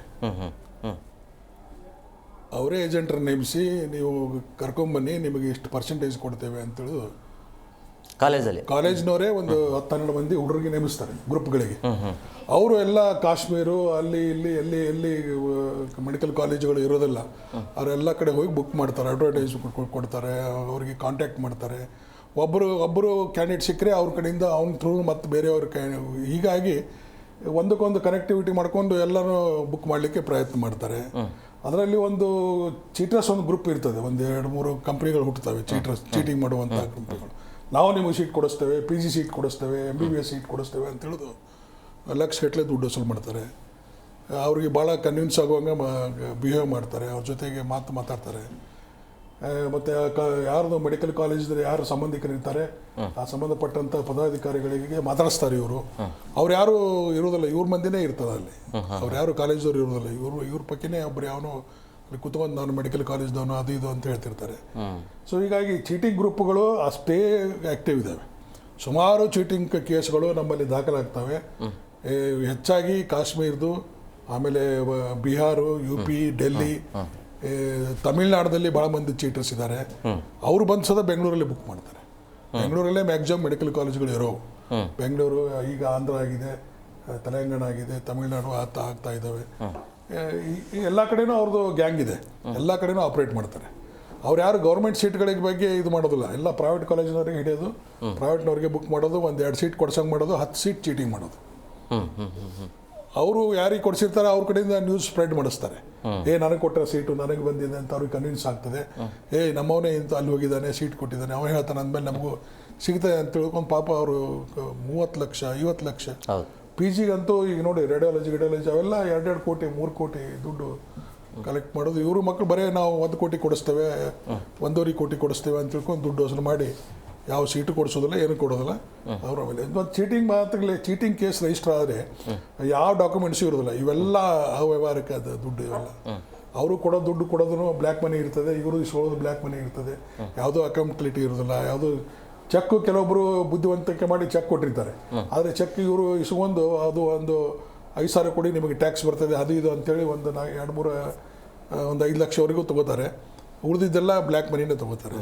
ಅಂದರೆ ಯಾವ ಧೈರ್ಯದ ಮೇಲೆ ಹಿಂಗೆ ಮಾಡ್ತಾರೆ ಅಂತ ಅಲ್ಲ, ಅವ್ರಿಗೆ ದಂಧೆನೇ ಅದು, ಚೀಟಿಂಗ್ ಮಾಡೋದೇ ಕೆಲಸ. ಧೈರ್ಯ ಅಂದರೆ ಚೀಟಿಂಗೇ ಅವ್ರಿಗೊಂದು ದಂಧೆ, ಚೀಟಿಂಗೇ ಪ್ರೊಫೆಷನ್ ಅವ್ರದ್ದು, ಮೋಸ ಮಾಡೋದೇ ಅವ್ರ ಪ್ರೊಫೆಷನ್ನು. ಸೊ ಹೀಗಾಗಿ ಮೋಸದ ಕೇಸ್ದಲ್ಲಿ ಯಾವುದು ಡಾಕ್ಯುಮೆಂಟ್ಸ್ ಇರೋದಿಲ್ಲ, ಯಾವ ಅಥೆಂಟಿಕೇಟಿ ಇರೋದಿಲ್ಲ. ಅಂದರೆ ಹೇಗೆ ಶಿಕ್ಷೆ ಪ್ರಮಾಣ ಹೇಗಿರುತ್ತೆ? ಶಿಕ್ಷೆ ಭಾಳ ಕಡಿಮೆ, ಶಿಕ್ಷೆ ಬರೀ 2% ಇದೆ. ಚೀಟಿಂಗ್ ಕೇಸ್ನಲ್ಲಿ ಕನ್ವಿಕ್ಷನ್ ರೇಟ್ ಈಸ್ ಓನ್ಲಿ 2%. ಯಾಕಂದ್ರೆ ಯಾವ ಎವಿಡೆನ್ಸ್ ಇರೋದಿಲ್ಲ. ಈ ಕದ್ದು ಮುಚ್ಚಿ ಆಡಿಸ್ತಾರಲ್ರಿ, ಅವ್ರಿಗೇನು ಎವಿಡೆನ್ಸ್ ಇರ್ತದ? ಆ ದಂಧೆ ಮಾಡೋರಿಗೆ ಎವಿಡೆನ್ಸ್ ಇರ್ತದ? ಎಲ್ಲಿರ್ತದೆ? ಈಗ ಇದು ವಿಡಿಯೋ ಫುಟೇಜ್ ತಗೋತಾರೆ, ಯಾರು ದುಡ್ಡು ಟ್ರಾನ್ಸಾಕ್ಷನ್ ಆಗಿರೋದು ಇರುತ್ತೆ, ಅದು ಹೇಗೆ? ಅದೇ ಚೆಕ್ 1-2 ಬೌನ್ಸ್ ಆಗ್ತವೆ, ಚೆಕ್ಕಿಂದು ಕೊಟ್ಟಿರ್ತಾರೆ, ಚೆಕ್ಕಿಂದು ಸ್ವಲ್ಪ ದುಡ್ಡು ಕೊಟ್ಟಿರ್ತಾರೆ, ಆದರೆ ಅವ್ನು ಕೇಸ್ ನಡೆಸ್ತಿರ್ತಾರೆ. ಅವೇನೋ ನಾವೇ ದುಡ್ಡು ಕೊಟ್ಟಿದ್ದೀವಿ, ಅವ್ನು ಒಳ್ಳೆ ವಾಪಸ್ ಚೆಕ್ನಲ್ಲಿ ಕೊಟ್ಟಿದ್ದಾನೆ, ಏನಾದರೂ ಒಂದು ಕತೆ ಹೇಳ್ತಾರೆ ಅವರು. ಯಾವುದು ಕೇಸ್ ಇನ್ನೂವರೆಗೂ ಕನೆಕ್ಷನ್ ಆಗಿಲ್ಲ. ನನ್ನ ಲೆಕ್ಕದಲ್ಲಿ ಮೆಡಿಕಲ್ ಕಾಲೇಜ್ ಸೀಟ್ಗಳಲ್ಲಿ ಇನ್ನೂವರೆಗೂ ಬೆಂಗಳೂರಲ್ಲಿ ಒಂದೇ ಒಂದು ಕೇಸದ ಕನೆಕ್ಷನ್ ಆಗಿಲ್ಲ. ಹೀಗಾಗಿ ಅವರಿಗೆ ಭಾಳಷ್ಟು ಧೈರ್ಯ ಬಂದಿದೆ, ಭಾಳ ಓಪನ್ ಆಗಿ ಚೀಟ್ ಮಾಡ್ತಾರೆ. ನಮ್ಮ ಪೊಲೀಸರು ಹೊರಗಿಡಿದ್ರೆ ಹೋಗ ಇಲ್ಲಂತದ್ದು ಅವ್ನ ಕೇಸು ರಿಜಿಸ್ಟರ್ ಮಾಡೋದಲ್ಲ. ಭಾಳ ಒತ್ತಡ ತಂದರು, ಅವರು ಇವರು VIP ಕಡೆಯಿಂದ ಹೇಳ್ಸಿದ್ರು, ಅವ್ರ ಕಡೆಯಿಂದ ಹೇಳ್ಸಿದ್ರು, ಯಾವುದೋ ಒಳ್ಳೆ ಪಾರ್ಟಿ ಅವ್ರ ಕಡೆಯಿಂದ ಇನ್ಫ್ಲೂಯೆನ್ಸ್ ಮಾಡಿಸಿದ್ರು ಅಂದರೆ ಒಂದು ಕೇಸ್ ರಿಜಿಸ್ಟರ್ ಮಾಡ್ತಾರೆ. ಮುಂದೇನು ನೋ ಆ್ಯಕ್ಷನ್. ಅಲ್ಲಿಗೆ ಸರ್, ಈ ದಂಧೆ ಶುರು ಆಗೋದು ಎಲ್ಲಿಂದ ಆರಂಭ ಆಗುತ್ತೆ? ಏನಿಲ್ಲ, ಎಕ್ಸಾಮಿನೇಷನ್ ಅನೌನ್ಸ್ಮೆಂಟ್ ಆಗ್ತಿದ್ದ ಹಾಗೇನೆ CET ಮುಗಿಯತ್ತಲ್ಲ, CET ಮುಗಿದ ಕೂಡಲೇ ದೇ ವಿಲ್ ಸ್ಟಾರ್ಟ್ ಕ್ಯಾಲ್ಕುಲೇಟಿಂಗ್. ಮತ್ತು ಸೆಕೆಂಡ್ PUC ರಿಸಲ್ಟ್ ಬರುತ್ತಲ್ಲ, ರಿಸಲ್ಟ್ ಬಂದಾಗ ಟು ಹ್ಯಾವ್ ದಿ ಕ್ಯಾಲ್ಕುಲೇಷನ್ಸ್ ಆ ಮಕ್ಕಳು ಎಷ್ಟು ಸ್ಕೋರ್ ಮಾಡಿರ್ತಾರೆ 90% ಮೇಲಿರೋ ಅಷ್ಟೂ ಜನ ಮಕ್ಕಳದು ಇವತ್ತಿನ ದಿವಸ ಫೋನ್ ನಂಬರ್ಸು ನಮ್ಮ KEAನಲ್ಲೇ ಇರ್ಬೋದು ಅಥವಾ ಬೋರ್ಡ್ಗಳಲ್ಲೇ ಇರ್ಬೋದು, ಎಲ್ಲ ಕಡೆ ಸಿಗ್ತದೆ. ಈಗ 10th ಸ್ಟ್ಯಾಂಡರ್ಡ್ ಪಾಸ್ ಆಗಿರೋ ಮಕ್ಕಳದ್ದು ಎಲ್ಲ ಫೋನ್ ನಂಬರ್ಸು ಎಂಟೈರ್ ಕರ್ನಾಟಕ ಸ್ಟೇಟ್ದು ಸಿಕ್ಕತ್ತೆ ಅಂತೇಳಿ ಒಂದಷ್ಟು ಜನ ಸರ್ ಫೋನ್ ನಂಬರ್ಸ್ ಇದೆ ಬೇಕಾ ಅಂತ ಕೇಳೋಂಥ ಎಷ್ಟು ಜನ ತಾವು ಕೇಳಿಸ್ಕೊಂಡಿಲ್ಲ. ಸೊ ಹಾಗಾಗಿ ಆ ಫೋನ್ ನಂಬರ್ಸ್ನ ಇಟ್ಕೊಂಡು ಮತ್ತು ಆ ಪೇರೆಂಟ್ಸ್ಗೆ ಇಟ್ಸ್ ನಥಿಂಗ್ ಬಟ್ ಇನ್ನು ಈ ಟೆಲಿಕಾಲಿಂಗ್ ಮಾರ್ಕೆಟಿಂಗ್ ಮಾಡ್ದಂಗೆ ಟೆಲಿಕಾಲಿಂಗ್ ಮಾಡಿ ಈ ಥರ ನಾವು we come from such organisation, ನಾವು ಈ ಥರದ್ದೊಂದು ಇದನ್ನ ಇಟ್ಕೊಂಡಿದ್ದೀವಿ, ನಾವು ಫಾರಿನ್ಗೂ ಕೂಡ ಕಳಿಸ್ತೇವೆ. ಇವತ್ತಿನ ದಿವಸ ನೀವು ಇಂಜಿನಿಯರಿಂಗು ಮೆಡಿಕಲ್ಲು ಈ ಸೀಟ್ ಬ್ಲಾಕಿಂಗ್ನ ನಾವು ಮಾತಾಡ್ತಾ ಇದ್ದೀವಿ. ಇದಕ್ಕಿಂತ ಭಾಳ ದೊಡ್ಡ ದಂಧೆ ಒಂದಿದೆ. We will get you seat in England, UK, Europe, Finland ಅಂತೆಲ್ಲ ಹೇಳಿ ಅದಕ್ಕೂ ಕೂಡ ಏನು ದುಡ್ಡುಗಳನ್ನ ತಗೊಂಡು ಮೋಸ ಮಾಡ್ತಾ ಇರೋಂಥ ಪ್ರಕ್ರಿಯೆಗಳು ಸಾಕಷ್ಟಿದ್ದಾವೆ. ಬಟ್ ಇಲ್ಲಿ ಏನಾಗುತ್ತೆ ಅಂತಂದರೆ ದಿ ಮೂಮೆಂಟ್ CET ಎಕ್ಸಾಮ್ ಆದ ಕೂಡಲೇ ಅಲ್ಲಿಂದ ಸೀಟ್ ಬ್ಲಾಕಿಂಗ್ ಮಾಡಿಸ್ಲಿಕ್ಕೆ ಶುರು ಮಾಡ್ತಾರೆ. ಮತ್ತು ಆಮೇಲೆ ಸೀಟನ್ನು ಅಲಾಟ್ಮೆಂಟ್ ಮಾಡ್ಕೊಳ್ಳೋಂಥ ಸಂದರ್ಭದಲ್ಲಿ ನಾನು ಆಗಲೇ ಹೇಳಿದ್ನಲ್ಲ, ಸೀಟ್ ಅಲಾಟ್ಮೆಂಟ್ ಮಾಡ್ಕೊಳ್ಳೋಂಥ ಸಂದರ್ಭದಲ್ಲಿ ಆ ಸ್ಟೂಡೆಂಟಿನ ಯೂಸರ್ ID ಮತ್ತು ಪಾಸ್ವರ್ಡ್ ಅಂದರೆ ಲಾಗಿನ್ ಕ್ರೆಡೆನ್ಷಿಯಲ್ಸನ್ನು ಹೇಗಾದರೂ ಮಾಡಿ ಕದಿಲಿಕ್ಕೆ ಒಂದು ವ್ಯವಸ್ಥಿತವಾದಂಥ ಜಾಲ ಇದೆ. ಅದನ್ನು ಕದೀತಾರೆ. ಸ್ಟೂಡೆಂಟ್ಸು ಅಲ್ಲಿ ಪೇ ಮಾಡಾಗಿರುತ್ತೆ. ಸ್ಟೂಡೆಂಟ್ಸ್ ಪೇ ಮಾಡಾದಮೇಲೆ ಆ ಸ್ಟೂಡೆಂಟ್ ಅಲ್ಲಿ ಹೋಗೇ ಇರಲ್ಲ. ಮೊನ್ನೆ ದಿವಸ ಕೂಡ ಪೇಪರ್ನಲ್ಲಿ ನಾನು ಕೂಡ ಒಂದು ಆರ್ಟಿಕಲ್ ಬರೆದಿದ್ದೀನಿ. ಆ ಪರ್ಟಿಕ್ಯುಲರ್ ಸ್ಟೂಡೆಂಟ್ಸಿಗೆ ನನ್ನ ಹೆಸರಲ್ಲಿ ಸೀಟ್ ಬುಕ್ ಆಗಿದೆ ಅಥವಾ ನಾನು ಫೀಸ್ ಕಟ್ಟಿದ್ದೀನಿ ಅನ್ನೋದ್ರ ಬಗ್ಗೆ ಅವ್ರಿಗೆ ಅರಿವೇ ಇಲ್ಲ. ಇವ್ರ ಹೆಸರಲ್ಲಿ ಯಾರೋ ಫೀಸ್ ಕಟ್ಟಿದ್ದಾರೆ, ಯಾರೋ ಆಲ್ರೆಡಿ ಆನ್ಲೈನಲ್ಲಿ ಫೀಸ್ ಕಟ್ಟಿರ್ತಾರೆ, ಅದಾದಮೇಲಿಂದ ಹಾಗೆ ಇಟ್ಕೊಂಡಿರ್ತಾರೆ. ಜೊತೆಗೆ KE ಅಥವಾ ಕಾಲೇಜ್ನವ್ರು ಆ ಟೈಮಲ್ಲಿ ನಿಯತ್ತಿಂದ ಏನು ಮಾಡಬೇಕಾಗ್ತದೆ, ಆ ಸ್ಟೂಡೆಂಟ್ಸು ಫೀಸ್ ಕಟ್ತವನು ಕಾಲೇಜ್ಗೆ ಯಾಕೆ ಬರ್ತಾ ಇಲ್ಲ ಅಥವಾ ರಿಪೋರ್ಟಿಂಗ್ ಯಾಕೆ ಮಾಡ್ಕೋತಾ ಇಲ್ಲ. ಯಾವಾಗ ಆ ಸ್ಟೂಡೆಂಟು ಫೀಸ್ ಕಟ್ಟೂ ರಿಪೋರ್ಟ್ ಆಗ್ತಿಲ್ಲ ಅಂದರೆ that is confirmed as this seat blocked, ಇದು ಪ್ರಿನ್ಸಿಪಲ್ ಅದು ಮಾಡಿದ್ದಾರೆ ಅಂತ ಗೊತ್ತಾಗ್ಬಿಡುತ್ತೆ. ಸೊ ಹಾಗಾಗೇನೆ ಅದರಿಂದಾನೇ ಈ ಸರ್ತಿ ಇಷ್ಟು ಜನನ ಹಿಡಿಲಿಕ್ಕೆ ಸಾಧ್ಯ ಆಗಿದೆ. ಎಸ್, ಇದು ಗೌರ್ಮೆಂಟ್ ಕಾಲೇಜುಗಳು ಏನಾಗ್ತದೆ, ಈ ಹುಡುಗರದು ಮಿಸ್ಟೇಕ್ ಇದೆ, ಪೇರೆಂಟ್ಸ್ಗಳದ್ದು ಮಿಸ್ಟೇಕ್ ಇದೆ. ಅವ್ರೇನು ಮಾಡ್ತಾರೆ, ಈ ಕಾಲೇಜ್ ಬೇಡ, ನಿನಗೆ ಒಳ್ಳೆ ಆರೋಗ್ಯ ಇದಕ್ಕೆ ಸಿಗ್ತದೆ, BMS ಸಿಗ್ತದೆ, KIMS ಸಿಗ್ತದೆ, ನೀನು ಯಾಕೆ ಈ ಕಾಲೇಜ್ಗೆ ಹೋಗ್ತೀಯಾ ಅಂತ ಅಲ್ಲಿ CET ನಡೆಯುವಾಗಲೇ ಮಿಸ್ಗೈಡ್ ಮಾಡೋಕೆ ಒಂದು ಗ್ರೂಪ್ ಇರ್ತದೆ. ಅಲ್ಲಿ ಆ ಹುಡುಗನಿಗೆ ಮಿಸ್ಗೈಡ್ ಮಾಡ್ತಾರೆ, ತಂದೆ ತಾಯಿ ಮಿಸ್ಗೈಡ್ ಮಾಡ್ತಾರೆ. ನೋಡ್ರಿ ಅಲ್ಲಿ BMS ಗೌರ್ಮೆಂಟ್ ಕಾಲೇಜ್ ಸಿಗ್ತದೆ ನಿಮಗೆ, ಇದಕ್ಕೆ ಯಾಕೆ ನೀವು ಬುಕ್ ಮಾಡ್ತೀರಿ? ಅವನು ಆಸೆಗೆ ಬಿಟ್ಕೊಂಡು ಅವನು ಅದು ಇರಂಗಿರಲಿ, ನೋಡೋಣ ಒಳ್ಳೆ ಕಾಲೇಜ್ ಸಿಕ್ಕರೆ ಮತ್ತೆ ಹೋಗ್ತೀವಿ ಅಂತ ತಿಳ್ಕೊಂಡು ಅವ್ನು ಇನ್ನೊಂದು ನೋಡ್ಲಿಕ್ಕೆ ಶುರು ಮಾಡ್ತಾನೆ. ಅದು ಬಿಟ್ಟು ಹೋದ್ಕೊಳ್ಳಿ ಅವ್ರು ಏನು ಮಾಡ್ತಾರೆ, ಮ್ಯಾನೇಜ್ಮೆಂಟ್ನವರು ಅದನ್ನು ಬೇಕಂತಾನೆ ಮ್ಯಾನೇಜ್ಮೆಂಟ್ನವ್ರ ವತಿಯಿಂದ ಒಂದಿಷ್ಟು ಇರ್ತದೆ. ಪ್ರೈವೇಟ್ ಮ್ಯಾನೇಜ್ಮೆಂಟ್ ಅವ್ರು ಏನು ಮಾಡ್ತಾರೆ, ಈ ಗೌರ್ಮೆಂಟ್ ಸೀಟ್ ಬಂದರೆ ಅವ್ರಿಗೆ ಪ್ರಾಫಿಟ್ ಅಲ್ಲ, ಅವ್ರಿಗೆ ಸಾಕಷ್ಟು ದುಡ್ಡು ಸಿಗೋದಿಲ್ಲ, ಫೀಸ್ ಸಿಗೋದಿಲ್ಲ, ಡೊನೇಷನ್ ಸಿಗೋದಿಲ್ಲ. ಹೀಗಾಗಿ ಅವರು ಅದರ ಆ ಬ್ಲಾಕ್ ಆ ಸೀಟನ್ನು ಅವನು ಏನು ಇದು ಅಲಾಟ್ಮೆಂಟ್ ಆಗಿರ್ತದೆ ಅದನ್ನು ಬ್ಲಾಕ್ ಮಾಡ್ತಾರೆ. ಮತ್ತೆ ಮೋಸ ಬ್ಲಾಕ್ ಮಾಡಿ ಬೇರೆ ದುಡ್ಡು ತಗೊಂಡು ಆ ಸೀಟನ್ನು ಮಾಡೋರಿಗಿಂತ ಹೋಗೋರು ಅಲ್ಲ, ಎಲ್ಲಿ ತನಕ ಅಲ್ಲ. ಜೊತೆಗೆ ಪಾಲಕ ಪೋಷಕರು ಸಾಹೇಬ್ರು ಹೇಳ್ದಾಗೆ ಪಾಲಕ ಪೋಷಕರದ್ದು ದೊಡ್ಡ ತಪ್ಪು. ಪಾಲಕ ಪೋಷಕರು ಅಂಥವ್ರು ಯಾರಾದರೂ ಬಂದಾಗ ಅವರ ಯಾವ ಅಥೆಂಟಿಸಿಟಿನೂ ನೋಡ್ದಿರ ಸೀಟ್ ಕೊಡಿಸ್ತಾನೆ ಅಂದ ತಕ್ಷಣ ಅವನನ್ನ ಏಕದಮ್ ಒಂದೇ ರೀತಿ ದೈವ ಸ್ವರೂಪಿಯಾಗಿ ನೋಡ್ಬಿಟ್ರೆ ಒಬ್ಬ ಚೀಟರ್ನ ಎಲ್ಲಿಯ ತನಕ ಮೋಸ ಹೋಗೋರು ಇರ್ತಾರಲ್ಲ, ಅಲ್ಲಿಯ ತನಕ ಮೋಸ ಮಾಡೋರು ಇದ್ದೇ ಇರ್ತಾರೆ. ಈ ದಂಧೆಗಳಿಗೆ ಕಡಿವಾಣ ಇಲ್ವಾ ಅನ್ನುವಂಥ ಪ್ರಶ್ನೆ. ಜೊತೆಗೆ ಇದರಲ್ಲಿ ಏನಾದರೂ ರಾಜಕೀಯ ಅಡಗಿದೆಯಾ? ಮೊಹಮ್ಮದ್ ಸರ್, ಈಗ ಇಂಥ ದಂಧೆಯಲ್ಲಿ ಕಾಲೇಜ್ನಲ್ಲಿ ಅವರ ಪಾತ್ರ ಏನಿರುತ್ತೆ ಅಂದರೆ ಅವರು ಯಾವ ರೀತಿಯಾಗಿ ಇದರಲ್ಲಿ ಭಾಗಿಯಾಗಿರ್ತಾರೆ ಅಂತೇಳಿ ಕಾಲೇಜ್ ಟೈಮಲ್ಲಿ? ಮೊದಲನೇದಾಗಿ ಇದಕ್ಕೆಲ್ಲ ಮುಖ್ಯ ಕಾರಣ ನಮ್ಮ ಎಜುಕೇಶನ್ ಇಂಡಸ್ಟ್ರಿ ಅನ್ನೋದು ಬಿಸ್ನೆಸ್ ಆಗಿ ಕನ್ವರ್ಟ್ ಆಗಿರುವಂತದ್ದು. ಏನಾಗ್ತಿದೆ ಅಂದ್ರೆ ಮೊದಲು ಎಲ್ಲೋ ಒಂದ್ ಕಡೆ ಬಹುಶಃ ನೀವು 25 ವರ್ಷ 30 ವರ್ಷ ಮುಂಚೆ ಹೋದ್ರೆ ಆಗಿರ್ತಕ್ಕಂತ ಒಬ್ರು ಕಾಲೇಜ್ ಮ್ಯಾನೇಜ್ಮೆಂಟ್ ಇರ್ಬೋದು, ಕಾಲೇಜ್ ಇರ್ಬೋದು, ಒಬ್ಬ ಪ್ರತಿಭಾನ್ವಿತ ವಿದ್ಯಾರ್ಥಿ ಸಿಕ್ಕಿದ್ರೆ ಅವನಿಗೆ ಇವರೇ ಎನ್ಕರೇಜ್ ಮಾಡಿ ಎಷ್ಟೋ ಸಂದರ್ಭಗಳಲ್ಲಿ ಫೀಸ್ ಕಟ್ಟಿ ಅವ್ನಿಗೆ ಸಹಾಯ ಮಾಡಿ ಸಮಾಜಕ್ಕೆ ಒಬ್ಬ ಒಳ್ಳೆ ಇಂಜಿನಿಯರ್ ಅಥವಾ ಡಾಕ್ಟರ್ ಕೊಡುವಂತ ಒಂದು ವ್ಯವಸ್ಥೆ ಇತ್ತು. ಅದ ಉದ್ದೇಶಕ್ಕಾಗಿ ಕಾಲೇಜು ಸಹ ಶುರು ಮಾಡಿರ್ತಾರೆ. ಬಟ್ ಕ್ರಮೇಣ ಈಗ ಏನಾಗಿದೆ ಅಂದ್ರೆ ಎಲ್ಲವನ್ನು ಕಾಂಪಿಟೇಷನ್ ಆಗಿ ಬಿಸ್ನೆಸ್ ಆಗಿ ಎಲ್ಲೋ ಒಂದ್ ಕಡೆ ಈ ರ್ಯಾಟ್ ರೇಸ್ ಅಂತ ಹೇಳ್ತೀವಿ, ಒಬ್ರಿಗಿಂತ ಒಬ್ರು ಪ್ರಭಾವಶಾಲಿಯಾಗಿ ಅತಿ ಹೆಚ್ಚು ಇನ್ಫ್ರಾಸ್ಟ್ರಕ್ಚರ್ ಕಡೆ ಅಥವಾ ಏನು ಈ ತೋರಿಸುವಿಕೆ ಅಂತ ಏನ್ ಹೇಳ್ತೀವಿ ಅದನ್ನೆಲ್ಲ ಮಾಡಿ ಮಾಡಿ ಮಾಡಿ ಎಲ್ಲ ಚೆನ್ನಾಗಿದೆ ಎಕ್ಸೆಪ್ಟ್ ಕ್ವಾಲಿಟಿ ಎಜುಕೇಶನ್. ಈಗ ಬರುವಂತ ಇನ್ಫ್ಲೋ ಅಂತಾನು ನಾವು ಹೇಳ್ತೀವಿ, ಯಾರು ನಮ್ಮ ಒಳಗಡೆ ಬರ್ತಾ ಇದ್ದಾರೆ ಅಂತ. ಬರ್ತಕ್ಕಂಥ ವಿದ್ಯಾರ್ಥಿಗಳು ಸಹ ನಮ್ಮಲ್ಲಿ ಯಾವಾಗ ಕ್ವಾಲಿಟಿ ಇರಲ್ವೋ ಅಥವಾ ಎಲಿಜಿಬಿಲಿಟಿ ಇಲ್ದೇವ್ರು ಇರ್ತಾರೋ ಅಥವಾ ಯಾರು ಎಫಿಷಿಯಂಟ್ ಇಲ್ದೇ ಇರಲ್ವೋ, ಹಾರ್ಡ್ ವರ್ಕಿಂಗ್ ಇರಲ್ವೋ, ಮೋಸ್ಟ್ ಇಂಪಾರ್ಟೆಂಟ್ ಟ್ಯಾಲೆಂಟ್ ಇರಲ್ವೋ, ಆ ವಿದ್ಯಾರ್ಥಿಗಳನ್ನ ತಂದು ಇವರು ಅವರಿಗೆ ಹೇಳ್ಕೊಡುವಂತ ಪಾಠ ಇರ್ಬೋದು, ಅವ್ರಿಗೆ ತಯಾರು ಮಾಡುವಂತ ರೀತಿ ಇರ್ಬೋದು, ಬಹುಶಃ ಅವ್ರು ಮುಂದಿನ ದಿನಗಳಲ್ಲಿ ಸಮಾಜಕ್ಕೆ ಬಂದು ಅವ್ರು ಏನು ಸರ್ವಿಸ್ ಕೊಡ್ತಾ ಇದ್ರು ಎಲ್ಲ ಒಂದ್ ಕಡೆ ದೊಡ್ಡ ಪ್ರಶ್ನೆಯಾಗಿ ಉಳಿದಿದೆ. ಈಗ ನಾವು ಈ ಎಂಟ್ರಿ ಲೆವೆಲ್ ಅಡ್ಮಿಷನ್ ಬಂದಾಗ ಈಗ ಏನಾಗಿದೆ ಅಂದ್ರೆ, ಈಗ ಆಲ್ರೆಡಿ ಸರ್ ಹೇಳ್ತಾ ಇದ್ರು, ಈಗ ಒಂದು it is one business which is running ramp and business ಅಥವಾ ಇಟ್ ಈಸ್ ನೆಕ್ಸಸ್ ಅಂತ ಹೇಳ್ತೀವಿ, ಅದು that is a right word. ಏನ್ ನೆಕ್ಸಸ್ ಇದೆ ಎಲ್ಲ ಒಂದ್ ಕಡೆ it is connected. It is not only Bangalore, not only Karnataka, entire India ಈಗ ಎಲ್ಲೋ ಒಂದ್ ಕಡೆ ಕನೆಕ್ಟೆಡ್ ಆಗಿ ಅವ್ರನ್ನ ಫೀಡರ್ಸ್ ಅಂತ ಹೇಳ್ತೀವಿ. ಏನು ಈಗ್ಲಿಂದಾನೇ ತಯಾರಿ ನಡೆಸೋದು, ಇದು ಒಂದಿನ ಅಥವಾ 2 ದಿನ 1 ತಿಂಗಳಲ್ಲಿ ಆಗೋ ಕೆಲಸ ಇಲ್ಲ. ಇಡೀ ವರ್ಷ ಪೂರ್ತಿ ಇದಕ್ಕೆಲ್ಲ ತಯಾರಿ ನಡೆಸ್ಕೊಂಡು ಯಾವ ತಿಂಗಳಲ್ಲಿ ಯಾವಾಗ ಹೇಗೆ ಯಾರು ಪ್ರಾಸ್ಪೆಕ್ಟಿವ್ ಇದ್ದಾರೆ, ಯಾರು ಹಣವಂತರಿದ್ದಾರೆ, ಯಾರು ಬೇರೆ ರಾಜ್ಯಗಳಿಗೆ ಮಕ್ಳು ಕಳಿಸಿ ಓದುವಂತ ಸ್ಥಿತಿಲಿ ಇದ್ದಾರೆ ಅಥವಾ ಅವ್ರು ಅಫೋರ್ಡ್ ಮಾಡುವಂತವ್ರು ಇದ್ದಾರೆ, ಇದನ್ನೆಲ್ಲ ಹೋಮ್ ವರ್ಕ್ ಮಾಡಿ ಅವ್ರಿಗೆ ಆದ ಲಿಂಕ್ ಗಳಲ್ಲಿ ಅವ್ರನ್ನ ಕನೆಕ್ಟ್ ಮಾಡಿ ಅವ್ರ ಹತ್ರ ಹೋಗಿ ಅವ್ರಿಗೆ ಏನೇನ್ ಬೇಕು ಅವ್ರಿಗೆಲ್ಲ ವ್ಯವಸ್ಥೆ ಮಾಡಿ ದುಡ್ಡನ್ನ ತಗೊಂಡು ಅವರು ಹಾಗೆ ಇದ್ದಾರೆ. ಕೆಲವು ಕಡೆ ಏನಾಗಿದೆ ಅಂದ್ರೆ ನಮ್ಮ ಸಮಾಜದಲ್ಲಿ ದುಡ್ಡು ಕೊಟ್ರೆ ಸಾಕು ಎಲ್ಲವನ್ನು ಸಿಗುತ್ತೆ ಅನ್ನೋ ಒಂದು ರೀತಿಲಿ ಇದ್ದಾರೆ. ಅಥವಾ ನಮ್ಮಲ್ಲಿ ಕೆಲವ್ರು ಇದ್ದಾರೆ, ಈಗ ನಮ್ಮಲ್ಲಿ ದುಡ್ಡು ಕೊಟ್ಟಿದ ತಕ್ಷಣ ಅವ್ರು ನಾಳೆ ದಿನ ಒಳ್ಳೆ ಇಂಜಿನಿಯರ್ ಆಗ್ತಾರೆ ಅಥವಾ ಡಾಕ್ಟರ್ ಆಗ್ತಾರೆ ಅನ್ನೋ ಏನೋ ಗ್ಯಾರಂಟಿ ಇಲ್ಲ. ಬಟ್ ಅವರ ಒಂದು ಸೋಷಿಯಲ್ ಸ್ಟೇಟಸ್ ಗೋಸ್ಕರ ಇರ್ಬೋದು ಅಥವಾ ಅವ್ರದೇ ಒಂದು ಈಗೋ ಇರುತ್ತೆ. ನಮ್ಮಲ್ಲಿ ಇದೊಂದು ದೊಡ್ಡ ಪ್ರಾಬ್ಲಮ್ ಈಗ ಇರೋಂತ. ಈಗ ಇನ್ನೊಂದು ಸಮಸ್ಯೆನೇ ಇದೆ. ಮೊದ್ಲು ನಮ್ಮಲ್ಲಿ 4 ಮಕ್ಳು 3 ಮಕ್ಳು ಇರೋಂತ ಒಂದು ಕಾಲದಲ್ಲಿ ಈಗ ನಾವು ಸಿಂಗಲ್ ಚೈಲ್ಡ್ ಫ್ಯಾಮಿಲಿ ಅಂತ ಬಂದ್ಬಿಟ್ಟಿದೀವಿ.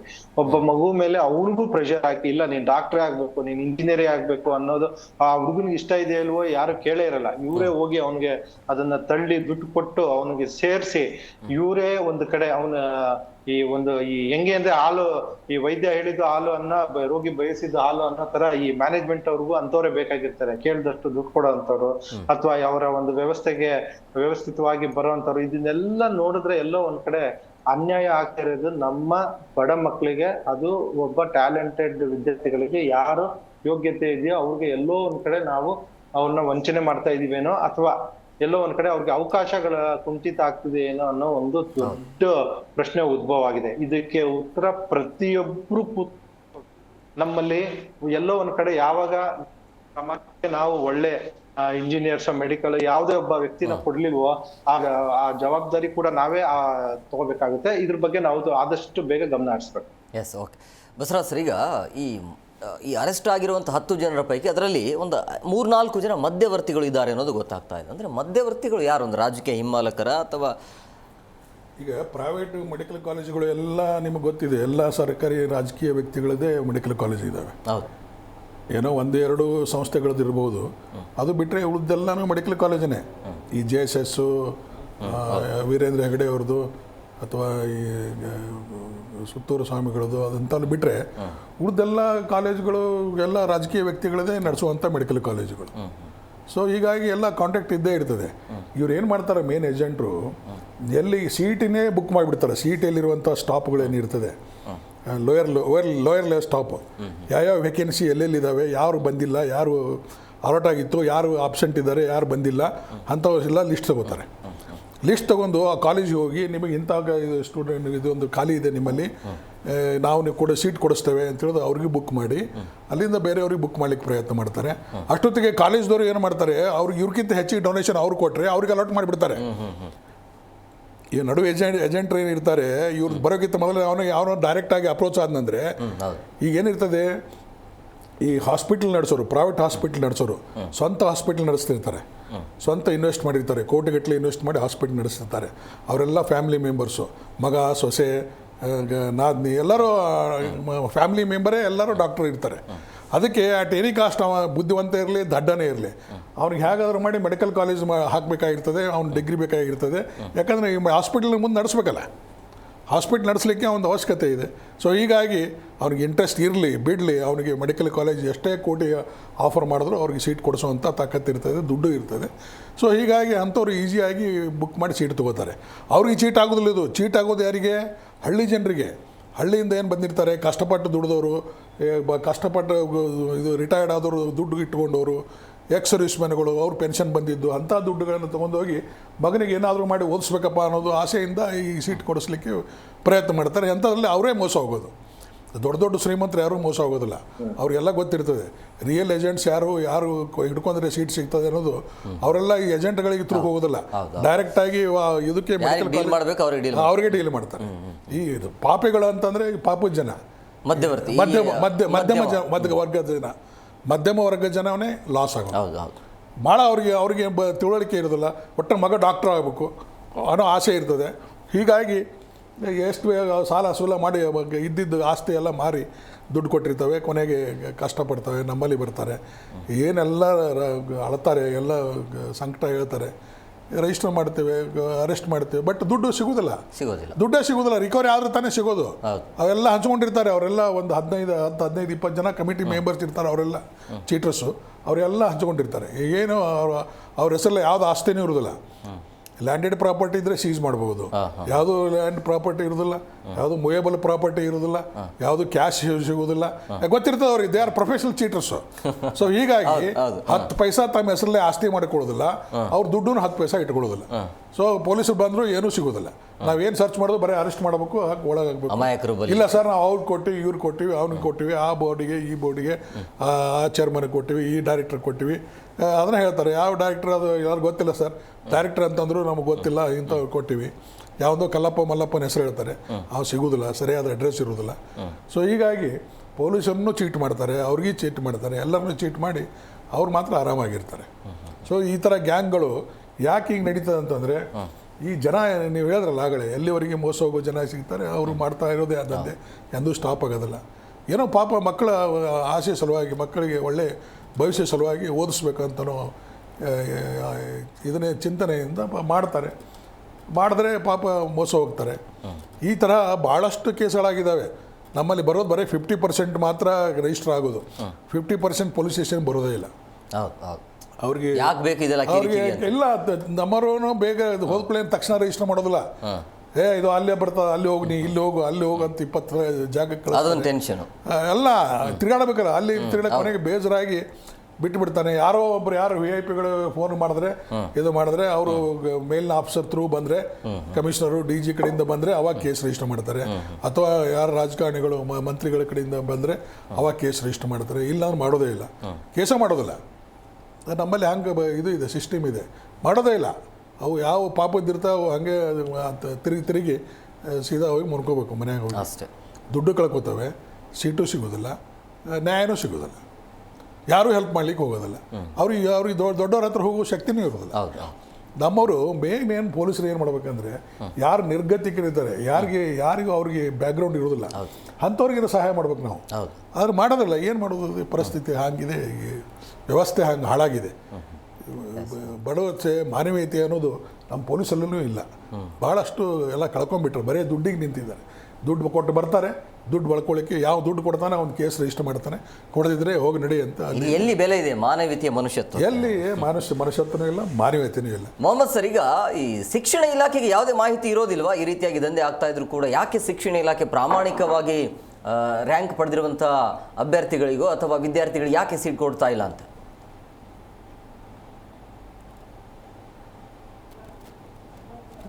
ಶಿಕ್ಷಣ ಇಲಾಖೆ ಇದು ಒಳ್ಳೇದಿತ್ತು ಅವ್ರಿಗೆ. ಏನಪ್ಪಾ ಅಂದ್ರೆ ನೀವ್ ನೋಡಿ, ನನ್ನ ಅನುಭವದಲ್ಲಿ ಹೇಳ್ಬೇಕಂದ್ರೆ ಯಾವ್ದೇ ಇಲಾಖೆ ಇರ್ಲಿ, ಶಿಕ್ಷಣ ಅಂತಲ್ಲ, ಯಾವ್ದೇ ಒಬ್ಬ ಪ್ರಾಮಾಣಿಕ ವ್ಯಕ್ತಿ, ಒಳ್ಳೆ ವ್ಯಕ್ತಿ ಬಂದು ಕೆಲಸ ಮಾಡ್ತಿದ್ದಾನೆ ಅಂದ್ರೆ ಅವನ್ನ ಅಲ್ಲಿ ಇರೋಕ್ ಬಿಡೋದಿಲ್ಲ, ಯಾವ್ದೇ ಕಾರಣಕ್ಕೂ ಇರೋದಕ್ ಬಿಡೋದಿಲ್ಲ. ಅವ್ರನ್ನ ಏನೋ ಒಂದು ತೊಂದರೆ ಕೊಟ್ಟು ಅವ್ರನ್ನ ಬೇರೆ ಕಡೆ ಕಳಿಸ್ತಾರೆ. ಒಂದು. ಎರಡನೇದು, ಇನ್ನೊಂದು, ಈಗ ಸಾಹೇಬ್ರು ಹೇಳ್ತಿರೋ ಹಾಗೆ ಅವ್ರು ಬೇಕಾಗಿರೋ ವ್ಯಕ್ತಿಗಳನ್ನೇ ಅಲ್ಲಿ ತರುವಂತದ್ದು, ಬೇಕು ಅಂತಾನೆ ತಂದು ಅವ್ರನ್ನ ಅಲ್ಲಿ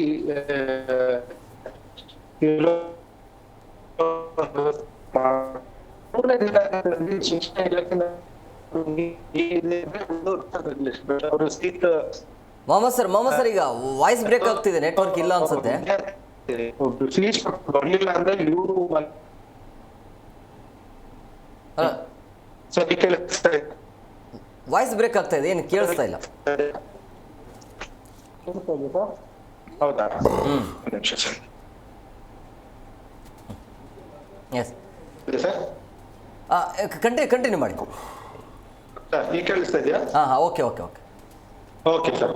ಈಗ ನಮ್ಮಲ್ಲಿ ಏನಾಗ್ತಿದೆ ಅಂದ್ರೆ ಸಿಇಟಿ ಅವ್ರಿಗೆ ಬರೇ ಸೀಟ್ ಹಂಚಿಕೆ ಮಾಡುವಂತ ಒಂದು ಪವರ್ ಇದೆ ಹೊರತು ಅವ್ನ್ ಏನಕ್ಕೆ ನೀನ್ ಏನಕ್ಕೆ ಸೀಟ್ ತಗೊಳ್ತಾ ಇಲ್ಲ ಅಂತಾನು ಕೇಳೋ ಹಾಗಿಲ್ಲ, ಅಥವಾ ಏನಕ್ಕೆ ಈ ಸೀಟ್ ತಗೊಂಡ ಅಥವಾ ಇನ್ಫ್ಲೂಯೆನ್ಸ್ ಮಾಡೋ ಹಾಗಿಲ್ಲ. ಇಟ್ ಈಸ್ ಪ್ಯೂರ್ಲಿ ಅವ್ರ ಪೇರೆಂಟ್ ಹಾಗೂ ಒಬ್ಬ ಸ್ಟೂಡೆಂಟ್ ನ ಡಿಸಿಷನ್ ಆಗಿರುತ್ತೆ.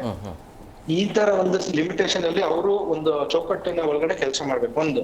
ಎರಡನೇದು ಏನಪ್ಪಾ ಅಂದ್ರೆ, ಈ ಔಟ್ಸೈಡ್, ಈಗ ಸಿಇಟಿ ನೀವು ನೋಡಿದ್ರೆ, ನೀವು ಬಹುಶಃ ನನಗೆ ಗೊತ್ತಾ, ನೀವು ಸಿಇಟಿ ನಡೆಯುವಂತ ಒಂದು ಜಾಗಕ್ಕೆ ಹೋದ್ರೆ ಒಳಗಡೆ ಮಾತ್ರ ಇವರು ಎಲ್ಲಾ ಶಿಕ್ಷಣ ಇಲಾಖೆಯವರು ಆಫೀಸರ್ಸ್ ಎಲ್ಲ ಕೂತ್ಕೊಂಡು ಕೆಲಸ ಮಾಡ್ತಾರೆ. ಹೊರಗಡೆ 100 ಜನ ಇರ್ತಾರೆ. ಅಂದ್ರೆ ಈ ಏಜೆಂಟ್ಗಳು ಇರ್ಬೋದು, ಬೇರೆಯವ್ರು ಕಾಯ್ತಾ ಇರ್ತಾರೆ. ಹೇಗೆ ಒಬ್ಬ ಭೇಟಿ ಆಡೋದಕ್ಕೆ ಕಾಯ್ತಾ ಇರ್ತಾರೋ ಆ ರೀತಿ ಅವರು ಹೊರಗಡೆನೂ ತುಂಬಾ ಜನ ಇರ್ತಾರೆ. ಏನಾದ್ರು ಮಾಡಿ ಇವ್ರನ್ನ ಅವ್ರು ತಮ್ಮ ಕಡೆ ಹೇಳ್ಕೊಳ್ಳೋಣ, ಅಥವಾ ಅಡ್ವಾನ್ಸ್ ತಗೊಳ್ಳೋಣ, ಬೇರೆ ಕಡೆ ಇದ್ ಮಾಡೋಣ, ಅಥವಾ ಇನ್ಫ್ಲೂಯೆನ್ಸ್ ಮಾಡೋಣ ಅನ್ನೋ ಒಂದು ರೀತಿನೂ ಇರುತ್ತೆ. ಸೊ ಅದು ಇದಕ್ಕೆಲ್ಲ ಮುಖ್ಯವಾಗಿ ನಮ್ಮ ಸರ್ಕಾರದ ಕಡೆಯಿಂದ ಅಥವಾ ಇಲಾಖೆ ಕಡೆಯಿಂದ ಒಂದು ಕೆಲವು ನಿಯಮಗಳ ಬದಲಾವಣೆ ಆಗ್ಲೇಬೇಕು. ಎಲ್ಲಿ ತನಕ ಸಿಸ್ಟಮ್ ಸ್ಟ್ರಾಂಗ್ ಆಗೋದಿಲ್ವೋ ಅಲ್ಲಿ ತನಕ ಇವರೆಲ್ಲ ಈ ತರ ಆಟಗಳು ಆಡ್ತಾನೆ ಇರ್ತಾರೆ. ಅದಕ್ಕೊಂದು ನಿಯಮ ತರಲೇಬೇಕು. ಆಮೇಲೆ ಇನ್ನೊಂದು ವಿಷಯ ಏನಪ್ಪ ಅಂದ್ರೆ, ಪ್ರತಿ ವರ್ಷ ಮಿತಿ ಮೀರಿ ನಾವು ಎಲ್ಲ ಕಾಲೇಜುಗಳಿಗೆ ಸ್ಯಾಂಕ್ಷನ್, ಗ್ರಾಂಟ್, ಸೀಟ್ ಎನ್ಹಾನ್ಸ್ಮೆಂಟ್ ಎಲ್ಲ ಹೊಸ ಕಾಲೇಜ್ಗಳನ್ನ ತೆಗೆದು ನಾವೇ ಕಾಂಪಿಟೇಷನ್ ನ ಕ್ರಿಯೇಟ್ ಮಾಡ್ತಾ ಇದ್ವಿ. ಈಗ ಹೆಂಗಾಗಿದೆ ಅಂದ್ರೆ, ಹೊರಗಡೆ 1,000 ಮಕ್ಕಳಿದ್ರೆ 2,000 ಸೀಟ್ ಇದೆ ಫಾರ್ ಎಕ್ಸಾಂಪಲ್. ಎಲ್ಲರೂ ತನ್ನ ಕಡೆ ಎಳೆಯೋದಕ್ಕೆ ಪ್ರಯತ್ನ ಪಡ್ತಾರೆ. ಆ ಎಳೆಯೋ ಪ್ರಯತ್ನ ಮಾಡೋ ರೀತಿ ಹೆಂಗಿರುತ್ತೆ ಅಂದ್ರೆ, ಯಾರು ನಿಜವಾಗಿ ಪ್ರಯತ್ನ ಮಾಡಲ್ಲ. ಏನೋ ಒಂದ್ ಹೇಳಿ ಅವ್ರಿಗೆ ಗೂಬೆ ಕುಡ್ಸಿನೋ, ಅಥವಾ ಏನೋ ಒಂದ್ ಹೇಳಿನೋ, ಅಥವಾ ಎದುರ್ಸಿನೋ, ಅಥವಾ ನಿಮ್ಗೆ ಸಿಗೋದೇ ಇಲ್ಲ ಅಂತೇನೋ, ಈ ಫೋಬಿಯಾ ಅಂತ ಏನ್ ಹೇಳ್ತೀವಿ ಅದನ್ನೆಲ್ಲ ಮಾಡಿ ತನ್ನ ಕಡೆ ಹೇಳ್ಕೊಂಡು ವಿದ್ಯಾರ್ಥಿಗಳಿಗೆ ಎಲ್ಲೋ ಒಂದ್ ಕಡೆ ಯಾರಿಗೆ ನ್ಯಾಯಯುತ ಸಿಗ್ಬೇಕು ಅವ್ರಿಗೆ ಸಿಗೋದಿಲ್ಲ, ಯಾರಿಗೆ ಸಿಗುತ್ತೆ ಅವ್ರು ದುಡ್ಡು ಕೊಟ್ಟಿರ್ತಾರೆ. ಕೊನೆಗೆ ಅವ್ರು ದುಡ್ಡು ಕೊಡೋನು ಹಾಗೆ ಇರ್ತಾನೆ, ವಾಪಸ್ ಬಂದಾದ್ಮೇಲೆ ಅವ್ನ್ ಕೆಲಸ ಮಾಡೋದು ಹಂಗೆ ಇರುತ್ತೆ. ಎಲ್ಲೋ ಸಮಾಜದಲ್ಲಿ ಈ ಅಸಮತೋಲನ ಅಂತ ಮಾಡಿ ನಾವೇ ಎಲ್ಲ ಕ್ರಿಯೇಟ್ ಮಾಡಿ, ಬರೀ ಒಬ್ಬ ವಿದ್ಯಾರ್ಥಿಗೆ ಒಂದು ಸೀಟ್ ತಪ್ಪಿದ್ರೆ ಅದು ಕೇವಲ ಆ ವಿದ್ಯಾರ್ಥಿ ತೊಂದ್ರೆ ಅಲ್ಲ, ಇಡೀ ಸಮಾಜಕ್ಕೂ ಅದು ತೊಂದ್ರೆನೆ. ಮುಂದಿನ ದಿನಗಳಲ್ಲಿ ನಾವೆಲ್ಲೋ ಒಬ್ಬ ಒಳ್ಳೆ ಟೆಕ್ನಿಷಿಯನ್ ಅಥವಾ ಒಬ್ಬ ಪ್ರೊಫೆಷನಲ್ ನ ಕಳ್ಕೊಳ್ಳೋದಂತೂ ಗ್ಯಾರಂಟಿ. ಎಸ್ ಬಸವರಾಜ್ ಸರ್, ಈಗ ಈ ಸಿ ಇ ಟಿ ಸಿಸ್ಟಮಲ್ಲಿ ಏನಾದರೂ ಚೇಂಜ್ ಆಗಬೇಕಂದ್ರೆ, ಈ ಪ್ರಕರಣವನ್ನು ಕಡಿಮೆ ಮಾಡೋದಕ್ಕೆ, ಪೂರ್ತಿ ಅಂತೂ ಆಗೋದಿಲ್ಲ, ಅಟ್ಲೀಸ್ಟ್ ಕಡಿಮೆ ಮಾಡೋದಕ್ಕೆ ಏನಾದರೂ ಬದಲಾವಣೆ ಬೇಕು. ಒಂದು ತಜ್ಞರ ಕಮಿಟಿ ನೇಮಿಸಬೇಕು, ಜೊತೆಗೆ ಒಬ್ಬರು ಪೊಲೀಸ್ ಆಫೀಸರು, ಆ ಕಮಿಟಿಯವರು ಒಬ್ಬ ಪೊಲೀಸ್ ಆಫೀಸರ್ ಇರಬೇಕು, ಬೇರೆಯವರು CET ಇಂದ ಒಬ್ಬ ಇರಬೇಕು, ಆಫೀಸರ್ ಇರಬೇಕು. ಎಲ್ಲ ಅವ್ರ ಎಕ್ಸ್ಪೀರಿಯನ್ಸ್ ನೋಡಿಕೊಂಡು ಅವರು ಸಜೆಷನ್ ಕೊಡ್ತಾರೆ. ಸಜೆಷನ್ ಕೊಟ್ಟ ಮೇಲೆ ಅದನ್ನೇ ಗೌರ್ಮೆಂಟ್ ಅಡಾಪ್ಟ್ ಮಾಡ್ಕೋಬೇಕು. ಸುಮ್ಮನೆ ಅವ್ರು ಹೇಳಿದ್ರು ಇವ್ರು ಹೇಳಿದ್ರು ಅಂತ ಏನು ಮಾಡ್ಲಿಕ್ಕೆ ಆಗಲ್ಲ. ಈಗ ನೋಡಿ, ಒಂದು ಗ್ಯಾಂಗನ್ನು ಹಿಡಿದಿದ್ದಾರೆ, ಇಂಥ ಒಂದು 100 ಗ್ಯಾಂಗ್ ಇದ್ದಾವೆ. ಈ ಒಂದು ಗ್ಯಾಂಗ್ ನಮ್ಮವ್ರು ಹಿಡಿದಿದ್ದಾರೆ. ಒಂದು 100 ಗ್ಯಾಂಗ್ ಅವ್ರಿಗೆ ಏನು ಅವ್ರಿಗೆ ಯಾವುದೇ ಹೆದರಿಕೆ ಇಲ್ಲ, ಆರಾಮಾಗಿ ಆಪ್ರೇಟ್ ಮಾಡ್ತಾರೆ. ಆರಾಮಾಗಿ ಅವ್ರು ಹೇಳ್ದಂಗೆ CET ಹೊರಗಡೆನೇ ಇರ್ತಾರೆ ಈ ಗ್ಯಾಂಗ್ಗಳು. ಅವರು ಅಬ್ಸರ್ವ್ ಮಾಡ್ತಿರ್ತಾರೆ, ಯಾರಿಗೆ ಇದರಲ್ಲಿ ಸೀಟ್ ಬೇಕಾಗಿದೆ, ಯಾರಿಗೆ ಅವನಿಗೆ ಅವಶ್ಯಕತೆ ಇದೆ ಅನ್ನೋದು ಸ್ಟಡಿ ಮಾಡ್ತಾರೆ.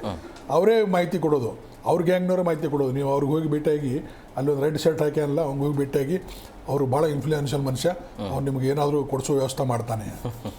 ಇವರೇ ಅವ್ರ ಪೈಕಿನೇ ಒಬ್ಬ ಗ್ಯಾಂಗ್ನವ ಇರ್ತಾನೆ. ಅವ್ನು ಹೋಗಿ ಇವ್ರು ಮಾತಾಡೋದು ನೋಡ್ಕೊಂತೋಳು, ಇವ್ರು ಏನು ಮಾತಾಡ್ತಿರ್ತಾರೆ, ಏನಪ್ಪ ಮಗನಿಗೆ ನಾವು ಎಷ್ಟೋ ಕಷ್ಟಪಟ್ಟಿವಿ, ಸೀಟ್ ಸಿಗಲಿಲ್ಲ, ನಮಗಾಗಲಿಲ್ಲ, ಆ ಕಾಲೇಜ್ ಸಿಗಲಿಲ್ಲ. ಇನ್ನೊಂದು ಏನಿರ್ತದೆ, ರೆಪ್ಯೂಟೆಡ್ ಕಾಲೇಜುಗಳಲ್ಲಿ ಸೀಟ್ ಸಿಗೋದೆಲ್ಲ ಮ್ಯಾಕ್ಸಿಮಮ್ ಹೋಗಿಬಿಡ್ತವೆ. ಎಲ್ಲ ಇಂಪಾರ್ಟೆಂಟ್ ಕಾಲೇಜನ್ನೆಲ್ಲ ತೊಗೊಂಡ್ಬಿಟ್ಟಿರ್ತಾರೆ. ಈಗ ಆರ್ಡಿನರಿ ಇವರು ಕೆಲವೊಂದು ಕಾಲೇಜುಗಳು ಇರ್ತವೆ, ಅವು ಲೆಕ್ಕಕ್ಕೆ ಇರೋದಿಲ್ಲ. ಅಲ್ಲಿ ಯಾವ ಫೆಸಿಲಿಟೀಸ್ ಅಷ್ಟೊಂದು ಇರೋದಿಲ್ಲ, ಹೊಸದಾಗಿ ಆಗಿದ್ದ ಕಾಲೇಜುಗಳಿರ್ತವೆ. ಸ್ಟಾಫು ಅಷ್ಟು ಇರೋದಿಲ್ಲ. ಸೊ ಅಂಥ ಕಡೆಗೆ ಸೀಟ್ ಸಿಗ್ತವೆ. ಅಂಥವ್ರ ಸೀಟ್ಗಳಿಗೆ ಅಲ್ಲಿ ಹೋಗಿ ಇವರು ಬುಕ್ ಮಾಡೋದು ಆ ಕಾಲೇಜುಗಳಿಗೆ. ಇನ್ನೊಂದು ಹೇಳ್ತೇನೆ, ಸೀಟ್ ಎಲ್ಲ ವೆಕೆಂಟ್ ಇಟ್ಟು ಇವರು ಇಂಥ ಗ್ಯಾಂಗ್ನವರು ಎಬ್ರ ಮಾತಾಡ್ಕೊಂಡು ವೆಕೆಂಟ್ ಇಟ್ಟು ಅವು ಹಾಗೆ ಉಳಿದ್ಬಿಡ್ತಾವೆ ಸೀಟ್, ಯಾರೂ ಬರೋದು ಸಿಗೋದಿಲ್ಲ. ಹೌದು ಹೌದು ಹೌದು. ನೀವು ನೋಡಿರ್ಬೇಕು ಪೇಪರ್ದಲ್ಲಿ ಎಷ್ಟೋ ಸೀಟ್ಗಳು ಹಾಗೆ ವೇಕೆಂಟ್ ಇರ್ತವೆ.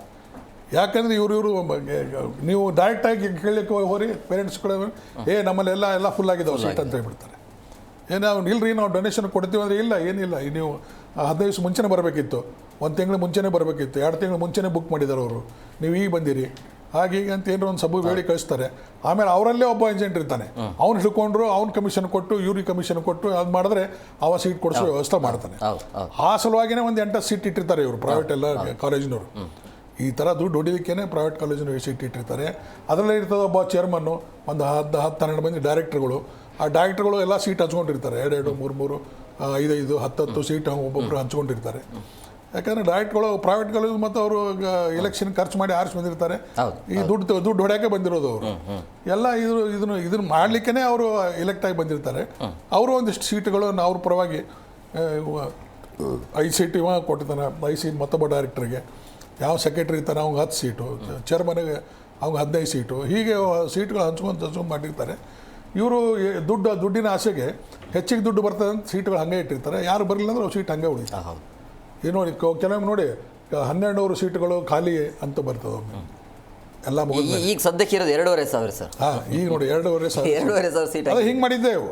ನೀವು ನೇರವಾಗಿ ಡೈರೆಕ್ಟ್ ಬಂದವರಿಗೆ ಅವ್ರಿಗೆ ಸೀಟ್ ಕೊಡ್ತೀವಿ ಅಂತ ಇವ್ರು ಯಾಕೆ ಒಂದು ನೋಟಿಫಿಕೇಶನ್ ಕೊಡಬಾರ್ದು ಕಾಲೇಜಿನವರು? ನಿಮಗೆ ಯಾವುದೇ ಮಧ್ಯವರ್ತಿ ಅವಶ್ಯಕತೆ ಇಲ್ಲ, ನೀವು ನೇರವಾಗಿ ಬನ್ನಿ, ನಾವು ನಮ್ಮಲ್ಲಿ ಇಷ್ಟು ಸೀಟ್ ಇದ್ದಾವೆ, ನಿಮಗೆ ನೇರವಾಗಿ ನಾವು ಸೀಟ್ ಕೊಡ್ತೇವೆ, ಯಾರನ್ನೂ ಇನ್ಫ್ಲೂಯೆನ್ಸ್ ಮಾಡೋದು ಅವಶ್ಯಕತೆ ಇಲ್ಲ, ಯಾರನ್ನೂ ಏಜೆಂಟಿಗೆ ಹೆರ್ಕೊಂಡ್ಬರೋದು ಅವಶ್ಯಕತೆ ಇಲ್ಲ ಅಂತ ಯಾರೊಂದು ಪ್ರೈವೇಟ್ನವ್ರು ಯಾಕೆ ನೋಟಿಫಿಕೇಶನ್ ಕೊಡೋದಿಲ್ಲ ಅವ್ರ ಕಾರ್ಯಜೊತೆಯಿಂದ? ಹಂಗೆ ಕೊಟ್ಟರೆ ಎಲ್ಲರೂ ಬರ್ತಾರೆ, ಬಂದು ಸೀಟ್ ತಗೋತಾರೆ ಎಲ್ಲರೂ. ಇವ್ರು ಕೊಡೋದೇ ಇಲ್ಲ, ಇವರಿಗೆ ಆಸೆ ಏನೋ ಬರಲಿ ದುಡ್ಡು ಅಂತ, ದುಡ್ಡಿನ ಸಲುವಾಗಿ ಹಂಗೆ ಇಟ್ಕೊಂಡು ಕೂತಿರ್ತಾರೆ. ಕೊನೆಗೆ ಬರಲಿಲ್ಲ ಅಂದ್ರೆ ಸೀಟ್ ವೇಕೆಂಟ್ ಹಂಗೆ ಉಳಿದು ಬಿಡ್ತವೆ. ಈ ಥರ ಸಿಸ್ಟಮ್ ನಡೆದಿದೆ. ಇದು ಎಲ್ಲರಿಗೂ ಗೊತ್ತಿದೆ, ಇದೆಲ್ಲ ಕಾಲೇಜಿನವ್ರಿಗೆ ಗೊತ್ತಿದೆ, ಗೌರ್ಮೆಂಟ್ದವ್ರಿಗೆ ಗೊತ್ತಿದೆ, ಎಲ್ಲ ಗೊತ್ತಿದೆ. ಯಾಕಂದ್ರೆ ಹೆಚ್ಚಿನ ಕಾಲೇಜೆಲ್ಲ ನಡೆಸೋದು ಪಾಲಿಟಿಷಿಯನ್ಸೇ. ಸೊ ಹೀಗಾಗಿ ಅವ್ರಿಗೆ ಏನೂ ಆ್ಯಕ್ಷನ್ ತೊಗೊಳಕ್ಕಾಗಲ್ಲ. ಸೊ ಅದು ಹಾಗೆ ನಡೆದ ಬಿಡು ನಡೀತದೆ ಅಂತ ಹೇಳೋದು ಹಂಗೆ ಬಿಟ್ಟಿರ್ತಾರೆ. ಅದ್ರ ಬಗ್ಗೆ ಯಾರೂ ಕಾಳಜಿ ಮಾಡೋದಿಲ್ಲ. ಒಮ್ಮೆಲೆ ಏನಾದ್ರು ಹಗರಣ ಹೆಚ್ಚಿಗೆ ಆಯ್ತು, ಏನಾದರೂ ಒಂದು ಹುಡುಗರು ಚೀಟಿ ಬರೆದಿಟ್ಟು ಸೂಸೈಡ್ ಮಾಡಿಕೊಂಡು ಅದು ಇದು ಅಂದ್ರೆ ಅವಾಗ ಕಣ್ತಿರ್ತಾರೆ. ಸ್ವಲ್ಪ ದಿನ ಸ್ವಲ್ಪ ಒಂದು ಟಿವಿಯಲ್ಲಿ ಮಾತ್ರ ಟಿವಿಯಲ್ಲಿ ಓಡಾಡಿದ್ಮೇಲೆ ಸ್ವಲ್ಪ ಎಚ್ಚರ ಆಗ್ತಾರೆ. ಆಮೇಲೆ ಮತ್ತೆ ಯಥಾ ಪ್ರಕಾರ ಹಂಗೆ ನಡೀತಾ ಇರ್ತದೆ. ಎಲ್ಲಿವರೆಗೆ ನೀವು ಹಿಡ್ಕೊಂಡು ಜಾಡಿಸೋದಲ್ಲ ಸರಿಯಾಗಿ ಮಾಧ್ಯಮದವರು, ಅಲ್ಲಿವರೆಗೆ ಇದು ನಡೀತಾ ಇರೋದೆ. ನೀವು ಮಾಧ್ಯಮದವರು ಜಾಡಿಸ್ಬೇಕು ಅವ್ರಿಗೆ, ಬೇರೆ ಯಾವುದು ಏನು ತಾಕದಲ್ಲ ಅವರಿಗೆ. ಅಂದ್ರೆ ಸರ್ ಇಲ್ಲಿ ಪ್ರಾಮಾಣಿಕವಾಗಿ ಅಂದ್ರೆ ಪಾಪ ಹಗಲು ರಾತ್ರಿ ಏನಂತ ಕಷ್ಟಪಟ್ಟು ಓದಿರ್ತಾರೆ, ರ್ಯಾಂಕ್ ಪಡೆದಿರ್ತಾರೆ, ಕೊನೆ ಕ್ಷಣದಲ್ಲಿ ಕೈ ತಪ್ಪತ್ತಲ್ಲ ಅವ್ರದ್ದು ದುಡ್ಡಿಲ್ಲ ಅನ್ನೋಂಥ ಕಾರಣಕ್ಕಾಗಿ. ಅಂದರೆ ಇವ್ರೇನು ಫಿಕ್ಸ್ ಮಾಡಿಬಿಡ್ತಾರ, ಅಂದರೆ ಇಷ್ಟು ದುಡ್ಡು ಕೊಟ್ಟರೆ ಇಂಥ ಸೀಟ್ ಕೊಡಬೇಕು ಅಂತೇಳಿ?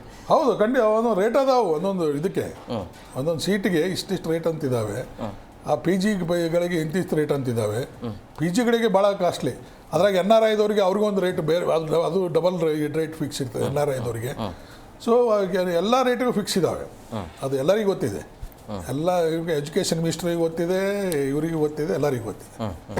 ಆದರೂ ಅದು ಹಂಗೆ ನಡೀತಾನೆ ಇರ್ತದೆ, ಯಾರು ಅದಕ್ಕೆ ತಲೆ ಕೆಡಿಸ್ಕೊಳ್ಳೋದಿಲ್ಲ. ಈಗ 10 ಜನ ಏನು ಅರೆಸ್ಟ್ ಆಗಿದಾರಲ್ಲ ಸರ್, ಈಗ ಯಾವ್ಯಾವ ಸೆಕ್ಷನಲ್ಲಿ ಅವರಿಗೆ ಶಿಕ್ಷೆ ಕೊಡ್ಬೋದು ಅಂತ ಆಗತ್ತಾ? ಆಗಲೇ ಹೇಳಿದೀವಿ ಬರೀ 2% ಮಾತ್ರ ಅಂತೇಳಿ. 420 ಹಾಕ್ತಾರೆ, ಚೀಟಿಂಗು, ಮ್ಯಾನಿಪುಲೇಷನ್ ಹಾಕ್ತಾರೆ, ಅಡಲ್ಟ್ರೇಷನ್ ಹಾಕ್ತಾರೆ, ಎಲ್ಲ ಬರ್ತದೆ. ಏನು ಇವರು ಮೇನ್ ಅಂದರೆ ಚೀಟಿಂಗೇ, 420 ಬರೋದು.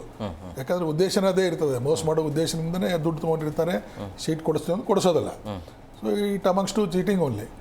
ಸೊ ಅದರಲ್ಲಿ ಚೀಟಿಂಗ್ ಕೇಸ್ನಲ್ಲಿ ನಾನು ಹೇಳ್ದಲ್ಲ ಆಗಲೇ, ಓನ್ಲಿ 2% ಕನ್ವಿಕ್ಷನ್ ಇದೆ, ಯಾವ ಕನ್ವಿಕ್ಷನ್ನೇ ಆಗೋದಿಲ್ಲ. ಸೊ ಹೀಗಾಗಿ ಅವ್ರಿಗೆ ಯಾವುದೇ ಹೆದರಿಕೆ ಇಲ್ಲ. ಕೇಸ್ ಆದರೂ ಆಗಲಿ ಬಿಡು ಅಂತ ಹೇಳಿದ್ರೆ ಅವರು ಎಲ್ಲಕ್ಕೂ ರೆಡಿ ಇರ್ತಾರೆ. ಅವರು ಜೈಲಿಗೆ ಹೋಗೋಕ್ಕೂ ರೆಡಿ ಇರ್ತಾರೆ. ತಮ್ಮ ಹೆಸರಲ್ಲೇ ಯಾವುದೋ ಆಸ್ತಿ ಇಟ್ಕೊಂಡಿರೋದಿಲ್ಲ, ಎಲ್ಲ ಬೇರೆಯವ್ರ ಹೆಸರಲ್ಲೇ ಆಸ್ತಿ ಮಾಡಿರ್ತಾರೆ. ನಾವು ಪೊಲೀಸರು ಹೋಗಿ ಕೇಸ್ ರಿಜಿಸ್ಟರ್ ಮಾಡ್ಕೊಂಡು ಸೀಜ್ ಮಾಡಲಿಕ್ಕೆ, ಪ್ರಾಪರ್ಟಿ ಸೀಜ್ ಮಾಡೋಕ್ಕೆ ಹೋದರೆ 10 ಪೈಸೆ ಅವನ ಹೆಸರಲ್ಲೇ ಇರೋದಿಲ್ಲ. 10 ಪೈಸೆ ಯಾವುದು ಲ್ಯಾಂಡೆಡ್ ಪ್ರಾಪರ್ಟಿ ಅವನ ಹೆಸರಲ್ಲೇ ಇರೋದಿಲ್ಲ. ಸೊ ಏನು ಮಾಡ್ತೀರಿ ಅವಾಗ? ಏನು ಸೀಜ್ ಮಾಡ್ತೀರಿ? ಏನು ಸೀಜ್ ಮಾಡೋಕ್ಕಾಗೋದು, ಬರೀ ಅರೆಸ್ಟ್ ಮಾಡೋದು, ಕೋರ್ಟಿಗೆ ಕಳಿಸೋದು. ಅವನು ಒಳ್ಳೆ ವಕೀಲರಿಗೆ ಕೊಡ್ತಾನೆ, ಮತ್ತು ಜಾಮೀನಾಗ ಹೊರಗೆ ಬರ್ತಾನೆ. ಮುಂದೆ ಅದು ವರ್ಷಗಟ್ಟಲೆ ಕೇಸ್ ನಡೆದು ನಾಳೆ ಅಕ್ಯೂಟ್ ಆಗಿಬಿಡುತ್ತೆ ಕೊನೆಗೆ. ಸೊ ಈ ಪರಿಸ್ಥಿತಿಯಿಂದ ಅವ್ರಿಗೆ ಯಾವ ಹೆದರಿಕೆನೇ ಇಲ್ಲ, ಚೀಟರ್ಸಿಗೆ ಅವ್ರಿಗೆ ಯಾವ ಹೆದರಿಕೆನೇ ಇಲ್ಲ. ಅಂದ್ರೆ ಈ ಯಾರು ಎಚ್ಚೆತ್ಕೊಳ್ಬೇಕು ಸರ್? ಅಂದ್ರೆ ಈ ಅಲ್ಲ, ಮಧ್ಯಮ ಗೌರ್ಮೆಂಟ್ ವರ್ಗದವರು ಅದಕ್ಕೆ ಅಥವಾ ದುಡ್ಡು ಕೊಡೋರು? ಗೌರ್ಮೆಂಟೇ ಎಚ್ಚೆತ್ಕೋಬೇಕು. ಒಂದು ಕಮಿಟಿ ಮಾಡಿ ಅದರಿಂದ ಏನು ಲಕುನ ಇದ್ದಾವೆ, ಏನು ಲೂಪ್ ಹೋಲ್ಸ್ ಇದ್ದಾವೆ, ಅದು ಹೆಂಗೆ ರೆಕ್ಟಿಫೈ ಮಾಡಬೇಕು ಅನ್ನೋದು ಕಮಿಟಿ ಕಡೆಯಿಂದ ಒಂದು ರಿಪೋರ್ಟ್ ತಗೊಂಡು ಅದನ್ನು ಮಾಡಬೇಕು. ಇವರು ಅದನ್ನು ಮಾಡೋದಲ್ಲ. ಒಂದು ಯಾಕೆ ಕಮಿಟಿ ನೇಮಿಸಬಾರ್ದು ಇದಕ್ಕೆ? ಈ ಥರ ಚೀಟಿಂಗ್ ಆತಂದು ಸುಮಾರು ವರ್ಷಗಳಿಂದ ನಡೀತಾ ಇದೆ. ಇದನ್ನು ಹೊಸದಾಗೇನಲ್ಲ ಚೀಟಿಂಗ್ ನಡೀತಾ ಇರೋದು. ಪ್ರತಿ ವರ್ಷನೂ ಇದು ಇದ್ದೇ ಇರ್ತದೆ. ಸೀಟ್ ಅಷ್ಟೇ ಅಲ್ಲ, ಪ್ರತಿಯೊಂದು ಜಾಬಲ್ಲೂ ಕೂಡ ಜಾಬ್ನಲ್ಲೂ ಇರ್ತದೆ. ಎಲ್ಲ ಡೂಪ್ಲಿಕೇಟ್ ಮಾರ್ಕ್ಸ್ ಕಾರ್ಡ್ ಮಾಡ್ತಾರೆ, ಡೂಪ್ಲಿಕೇಟ್ ಆರ್ಡರ್ ಕೊಡ್ತಾರೆ, ಡೂಪ್ಲಿಕೇಟ್ ಇದನ್ನ ಮಾಡ್ತಾರೆ. ಸೀಟ್ ಇದಿಸೋದು ಆರ್ಡರ್ ಮಾಡ್ತಾರೆ. ಆ ಥರ ಡೂಪ್ಲಿಕೇಟ್ ನಮ್ಮಲ್ಲಿ ಬೆಂಗಳೂರಲ್ಲಿ ಸಿಗ್ತದೆ, ಪ್ರತಿಯೊಂದು ಸಿಗ್ತದೆ. ನಿಮಗೆ KEB ಬಿಲ್ಸ್ ಅದ ಡೂಪ್ಲಿಕೇಟ್ ಸಿಗ್ತದೆ. ಲ್ಯಾಂಡ್ ಇದು ಟ್ಯಾಕ್ಸ್ ಕಟ್ಟಿದ್ದು ಇದು ಸದ ಡೂಪ್ಲಿಕೇಟ್ ಸಿಗ್ತದೆ. BDA ಸೈಟ್ ಅಲಾಟ್ಮೆಂಟ್ ಸಹ ಡೂಪ್ಲಿಕೇಟ್ ಸಿಗ್ತದೆ. ಸೊ ಹೀಗೆಲ್ಲ ಇರುವಾಗ ಇಂಥ ಡೂಪ್ಲಿಕೇಟ್ ಇಲ್ಲ ನಮಗಿಲ್ಲ. ನಾನು DCP ನಾರ್ತ್ ಈಸ್ಟ್ ಇದ್ದಾಗೆ ಆವಾಗ ಒಂದು ಸುಮಾರು 12 ಜನರಿಗೆ ಅರೆಸ್ಟ್ ಮಾಡಿದ್ದೀವಿ. ಯಾವಾಗಿನ ಕಾಲದ್ದು ಡಾಕ್ಯುಮೆಂಟ್ಸ್ ಅಂದರೆ ಕೃಷ್ಣರಾಜ ಒಡೆಯರ್ ಕಾಲದ್ದು ಸ್ಟ್ಯಾಂಪ್ ಮೇಲೆ ಅವರು ಇದು ಕೊಟ್ಟಿದ್ದು ಏನು ಬಹುಮಾನವಾಗಿ ಏನಂತ ಅವಾರ್ಡ್ ಮಾಡಿದ್ದು, ಆ ಲ್ಯಾಂಡ್ ಪ್ರಾಪರ್ಟಿ ಅವಾರ್ಡ್ ಮಾಡಿದ್ದು 200 ವರ್ಷದ ಹಿಂದಿಂದ ಸ್ಟ್ಯಾಂಪ್ ಡ್ಯೂಟಿ ಮೇಲೆ ರಿಜಿಸ್ಟರ್ ಮಾಡಿಕೊಂಡು ಅವು ಸಿಗ್ತಾವೆ, ಬರೆದು ಕೊಟ್ಟಿದ್ದು. ಅವು ಡೂಪ್ಲಿಕೇಟ್ ಮಾಡಿ ಕೊಡ್ತಾರೆ ನೋಡಿ. ಅದು ಸೇಮ್ ಹಳೆಯದು ಥರ ಎಲ್ಲಿ ಹುಡುಕ್ತಾರೋ ಏನು ಮಾಡ್ತಾರೋ ಗೊತ್ತಿಲ್ಲ. ಆ ಸ್ಟ್ಯಾಂಪನ್ನು ತಂದು ಮಾಡಿ 60-70 ವರ್ಷದ ಹಿಂದಿಂದು 100 ವರ್ಷದ ಹಿಂದಿಂದು ಸ್ಟ್ಯಾಂಪ್ ಎಲ್ಲಿ ಹುಡುಕ್ತಾರೋ ನನಗೂ ಐಡಿಯಾ ಇಲ್ಲ ಅದ್ರ ಬಗ್ಗೆ. ಮೋಸ ಇದೆ ಅಂತ ಆಗದಂಗೆ ಮಾಡ್ತಾರೆ ಅಷ್ಟು. ಅದ್ರ ಮೇಲೆ ಡೂಪ್ಲಿಕೇಟ್ ಮಾರ್ಕ್ಸ್ ಕಾರ್ಡ್ ಮಾಡಿ ಸೀಟ್ ತೊಗೊಂಡವ್ರು ಎಷ್ಟೋ ಇದ್ದಾರೆ. ಡೂಪ್ಲಿಕೇಟ್ ಮಾರ್ಕ್ಸ್ ಕಾರ್ಡ್ ಮಾಡಿಸಿ ಸೀಟ್ ತೊಗೊಂಡವ್ರು ಎಷ್ಟೋ ಜನ ಇದ್ದಾರೆ. ಅದು ಯಾರಾದರೂ ಒಬ್ಬರು ಅಲಿಗೇಷನ್ ಮಾಡಿದ್ಮ್ಯಾಗ ಅವಾಗ ಇದು ಡೂಪ್ಲಿಕೇಟ್ ಅಂತ ಅನ್ನೋದು ಗೊತ್ತಾಗೋದು. ಅವಾಗ ಯಾವಾಗತ್ತದೆ ಅವ್ರ ಕೊಲಿಗು ಅವನು ಕ್ಲಾಸ್ಮೇಟ್ ಇದ್ದವನು ನನಗಿಂತ ಅವ್ನು ಕಡಿಮೆ ಸ್ಕೋರ್ ಮಾಡಿದ್ದ, ಇವಂಗೆ ಹೆಂಗೆ ಸಿಕ್ತು ನನಗೆ ಹೆಂಗೆ ಸಿಗಲಿಲ್ಲ ಅಂದಾಗ ಅವಾಗ ಡೂಪ್ಲಿಕೇಟ್ ಅದು ಹೊರಗೆ ಅರ್ಜಿ ಹಾಕಿದ್ರೆ ಅವಾಗ ಎನ್ಕ್ವೈರಿ ಸ್ಟಾರ್ಟ್ ಆಗೋದು. ಇಲ್ಲಾಂದ್ರೆ ಅದು ಹಾಗೆ ನಡೆದು ಹೋಗ್ತದೆ. ಅವನು MBBS ಮಾಡ್ತಾನೆ, MDನೂ ಮಾಡ್ತಾನೆ, ಎಲ್ಲರೂ ಮಾಡ್ತಾನೆ, ಹಾಗೆ ನಡೆದ ಹೋಗ್ತದೆ. ಈ ಥರ ಪ್ರತಿಯೊಂದೂ ವ್ಯವಸ್ಥಿತವಾಗಿ ನಡೆದಿದೆ. ಅದನ್ನು ಒಂದು ಕಮಿಟಿ ಗೌರ್ಮೆಂಟ್ದವರು ಈಗಾದರೂ ಕಾಳಜಿ ಮಾಡಿ ಅದಕ್ಕೊಂದು ಏನಾದರೂ ಹೇಗೆ ಇದನ್ನು ಪ್ರಿವೆಂಟ್ ಮಾಡಬೇಕು ಅನ್ನೋ ಬಗ್ಗೆ ಒಂದು ಜಡ್ಜ್ ನೇತೃತ್ವದಲ್ಲಿ ಒಂದು ಕಮಿಟಿ ಮಾಡಬೇಕು. ರಿಟೈರ್ಡ್ ಜಡ್ಜ್ ಕಮಿಟಿ ಮಾಡಿ ಎಲ್ಲ ಡಿಪಾರ್ಟ್ಮೆಂಟ್ ಎಕ್ಸ್ಪರ್ಟ್ಸ್ಗಳು ಸೇರಿಕೊಂಡು ಒಂದು ಕಮಿಟಿ ಮಾಡಿ how to prevent these cheating cases ಅನ್ನೋದ್ರ ಬಗ್ಗೆ ಅವ್ರ ಕಡೆಯಿಂದ ರಿಪೋರ್ಟ್ ತೊಗೊಂಡು ಅವ್ರು ಮಾಡಬೇಕು. ಅಂದರೆ ಏನಾದರೂ ಇದಕ್ಕೊಂದು ಇದು ಬರ್ತದೆ. ಸರ್, ನಿಮ್ಮ ಪ್ರಕಾರ ಪೊಲೀಸ್ ಇಲಾಖೆಯಿಂದ ಏನಾದರೂ ಚೇಂಜಸ್ ಆಗಬೇಕಾ ಇಂಥ ಪ್ರಕರಣದಲ್ಲಿ? ಅಲ್ಲ, ಇದು ಏನಾಗ್ತದೆ, ಪೊಲೀಸ್ ಇಲಾಖೆಯಲ್ಲಿ ಅದು ಕಂಪ್ಲೇಂಟ್ ಕೊಡ್ತಾರೆ, ಅಲ್ಲಿ ಹೋದ್ರೆ ಏನು ಡಾಕ್ಯುಮೆಂಟ್ಸ್ ಸಿಗೋದ್ರೆ ಇವ್ರ ಹತ್ರ ಯಾವ ಡಾಕ್ಯುಮೆಂಟ್ಸ್ ಇರೋದಿಲ್ಲ. ನಾವು ದುಡ್ಡು ಕೊಟ್ಟಿವಿ, ನಾವು ದುಡ್ಡು ತೊಗೊಂಡಿವಿ ಅನ್ನೋದು ಯಾವುದು ಡಾಕ್ಯುಮೆಂಟ್ಸ್ ಇರೋದಿಲ್ಲ. ಅವರು ಭಾಳ ಬುದ್ಧಿವಂತರೇ ಇರ್ತಾರೆ. ಯಾವ ಚೆಕ್ನೇ ದುಡ್ಡು ಟ್ರಾನ್ಸಾಕ್ಷನ್ ದುಡ್ಡನ್ನ ತಗೊಳ್ಳೋದಿಲ್ಲ. ಅವರು ಎಲ್ಲ ಕ್ಯಾಶೇ ತಗೋತಾರೆ. DDನೂ ತಗೊಳ್ಳೋದಿಲ್ಲ, ಚೆಕ್ಕು ತಗೊಳ್ಳೋದಿಲ್ಲ, ಏನೂ ತಗೊಳ್ಳೋದಿಲ್ಲ, ಬರೀ ಕ್ಯಾಶ್ ತಗೋತಾರೆ.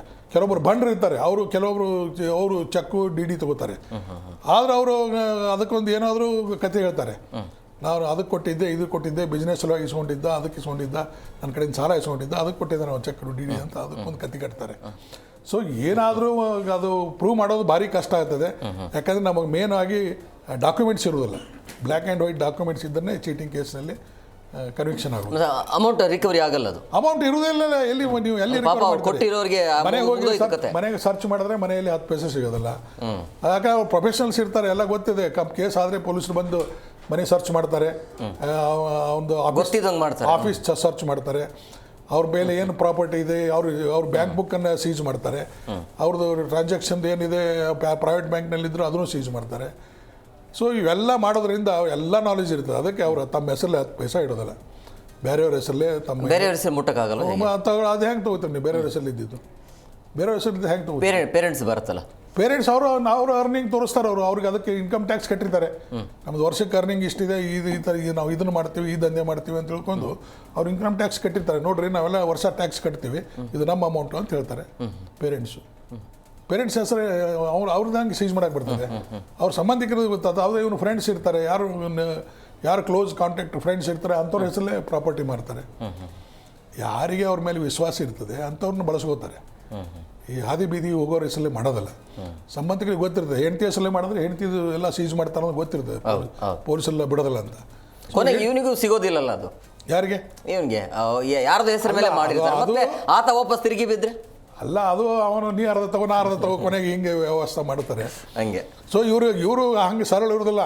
ನಮ್ಮ ಇದಕ್ಕೆ ಪೊಲೀಸ್ ಸ್ಟೇಷನ್ಗೆ ಬಂದಾಗದಿ ಹಿಂಗೆ ನಿಂತ್ಕೊಂಡು ಸ್ವಾಮಿ ಬುದ್ಧಿ ಇಲ್ಲ ತಪ್ಪಾಯ್ತು ಹಾಗೆ ಈಗ ಅಂತ ಹೇಳ್ತಾರೆ. ಹೊರಗಡೆ ಮಕ್ಕಳು ಸಿಂಹ, ಹೊರಗಡೆ ಟೈಗರ್, ಹುಲಿಗಳು, ಹೌದೌದು. ಅಲ್ಲೆಲ್ಲ ದಬಾಸಿ ರೌಡಿಸಮ್ ಮಾಡಿ ಅದು ಅವ್ನಿಗೆ ಯಾವ ದುಡ್ಡು ಕೊಟ್ಟರೆ ಯಾವ ಹೆಸರು ಮಾಡ್ತಾನೆ, ಅವ್ನು 10 ಮಂದಿ ಗುಂಡಗಳಿಗೆ ಬಿಟ್ಟು ಅವ್ನ ಕಡೆಯಿಂದ ವಸೂಲು ಮಾಡ್ತಾರೆ. ಹಂಗೆ ಅದು ಸರಳ ಇಲ್ಲಿರೋದಿಲ್ಲ ಅವರೆಲ್ಲ. ನಮ್ಮ ಮುಂದೆ ನಾಟಕ ಮಾಡ್ತಾರೆ, ಪಬ್ಲಿಕ್ ಮುಂದೆ ಅವರು ಮಾಡೋದಿಲ್ಲ.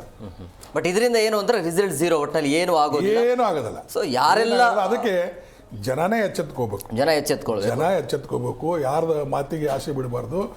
ಒಬ್ಬನ ಕೈ ದುಡ್ಡು ಕೊಡಬೇಕಾದ್ರೆ ಹಾರ್ಡ್ ಅರ್ನ್ ಮನಿ ಇರ್ತದೆ, ಕಷ್ಟಪಟ್ಟು ದುಡ್ಡು ಗಳಿಸಿರ್ತಾರೆ, ಆಸ್ತಿ ಪಾಸ್ತಿ ಮಾರಿ ತಂದಿರ್ತಾರೆ ದುಡ್ಡು. ಅದಕ್ಕೆ ಅವರು ದುಡ್ಡು ಕೊಡುವಾಗ ಒಂದು 10 ಜನರಿಗೆ ವಿಚಾರಿಸಿ ಕೊನೆಗೆ ಅವ್ರಿಗೆ ಕಾನ್ಫಿಡೆನ್ಸ್ ಕ್ರಿಯೇಟ್ ಆದಾಗ ಅವಾಗ ದುಡ್ಡು ಕೊಡ್ಬೇಕು.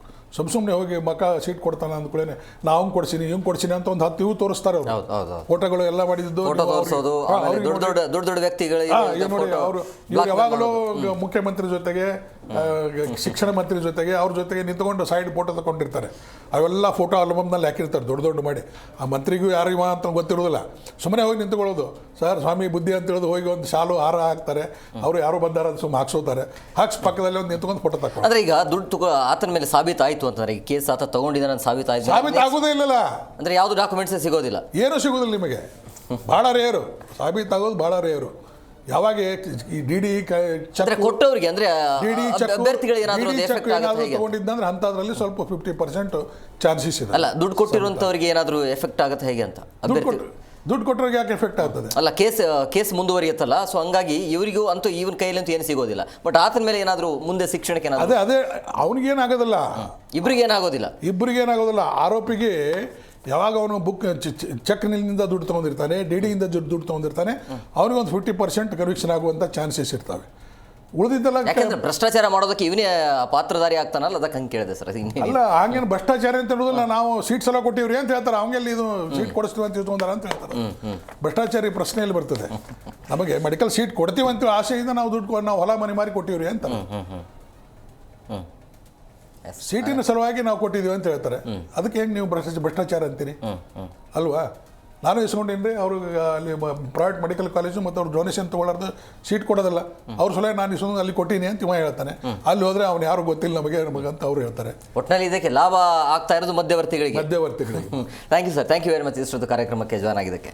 ಎಸ್ ಸರ್, ನೋಡಿದ್ರಲ್ಲ ವೀಕ್ಷಕರು, ಈಗ ಈ ಇಂಜಿನಿಯರಿಂಗ್ ಸೀಟು ಏನು ಹಾಗೆ ಉಳಿದಿದೆಯಲ್ಲ, 2,500 ಉಳಿದಿದೆ. ಸೊ ಅದು ಮ್ಯಾನೇಜ್ಮೆಂಟ್ಗೆ ಕನ್ವರ್ಟ್ ಆಗ್ತಾ ಇದೆ, ಅದು ಬೇಡ. ಈಗ ಉಳಿದಿರುವಂಥ ಸೀಟ್ಗಳನ್ನು ಅನೌನ್ಸ್ ಮಾಡಬೇಕಾಗತ್ತೆ. ಆಮೇಲೆ ಯಾರೆಲ್ಲ ಮಧ್ಯಮ ವರ್ಗದವರು ಇದ್ದಾರಲ್ಲ, ದುಡ್ಡು ಕೊಟ್ಟಿರ್ತಾರೆ ಪಾಪ, ಕೊನೆಗೂ ಕೂಡ ಅವರಿಗೆ ಏನು ರಿಸಲ್ಟ್ ಬರೋದಿಲ್ಲ, ದುಡ್ಡು ಸಿಗೋದಿಲ್ಲ, ಏನು ಸಿಗೋದಿಲ್ಲ. ಹಂಗಾಗಿ ಈ ಕಡೆ ಅಂದರೆ ದುಡ್ಡು ಯಾರು ಕೊಡ್ತಾರಲ್ಲ ಅವರು ಭಾಳ ಅಂದರೆ ಭಾಳ ಎಚ್ಚರವನ್ನು ವಹಿಸಬೇಕಾಗತ್ತೆ. ಯಾರು ಕೂಡ ದುಡ್ಡನ್ನು ಕೊಡಬೇಡಿ. ಜೊತೆಗೆ ಇಲ್ಲಿ ಪ್ರಮುಖವಾಗಿ ಶಿಕ್ಷಣ ಇಲಾಖೆ ಅಂತ ಬಂದಾಗ ಎಲ್ಲೋ ಒಂದು ಕಡೆ ಈ ರೀತಿಯಾಗಿ ಮಧ್ಯವರ್ತಿಗಳಿಂದ ಪ್ರಾಮಾಣಿಕವಾಗಿ ಓದಿರುವಂಥ ಮತ್ತು ಪ್ರಾಮಾಣಿಕವಾಗಿ ಬರೆದಿರುವಂತಹ ಅಥವಾ ರ್ಯಾಂಕ್ ಪಡೆದಿರುವಂಥ ವಿದ್ಯಾರ್ಥಿಗಳಿಗೆ ಮೋಸ ಆಗ್ತಾ ಇದೆ. ಸೊ ಅವರಿಗೆ ಅವರ ಹೊಟ್ಟೆ ಮೇಲೆ ತಣ್ಣೀರು ತರುವಂಥ ಕೆಲಸವನ್ನೇ ಎಲ್ಲೋ ಒಂದು ಕಡೆ ಈ ಇಲಾಖೆ ಮಾಡ್ತಾ ಇದೆ ಅನ್ಸುತ್ತೆ. ಇದನ್ನು ಆದಷ್ಟು ಬೇಗ ಚೇಂಜ್ ಮಾಡಬೇಕಾಗತ್ತೆ. ಜೊತೆ ಪೊಲೀಸ್ ಇಲಾಖೆಯಿಂದ ಒಂದು ಏನಾದರೂ ವ್ಯವಸ್ಥೆಯನ್ನು ತರಬೇಕಾಗತ್ತೆ. ಈಗ ಸರ್ ಹೇಳಿದ್ರು ಯಾವುದೇ ರೀತಿಯಾಗಿ ಏನು ಶಿಕ್ಷೆ ಆಗೋದಿಲ್ಲ ಅಂತೇಳಿ. ಹಂಗಾದ್ರೆ ಏನು ಮಾಡಬೇಕು, ಮುಂದೆ ಏನು? ಹಂಗಾದ್ರೆ ಹಿಂಗೆ ಹೋಗ್ತಾ ಇರುತ್ತೆ ಇದು. ಸೊ ಇದಾಗಿತ್ತು ಇವತ್ತಿನ ವಿಶೇಷ. ಮತ್ತಷ್ಟು ಅಪ್ಡೇಟ್ಸ್ಗಾಗಿ ನೋಡ್ತಾ ಇರಿ ಜಿ ಕನ್ನಡ ನ್ಯೂಸ್. ಸತ್ಯವೇ ಸುದ್ದಿಯ ಜೀವಾಳ.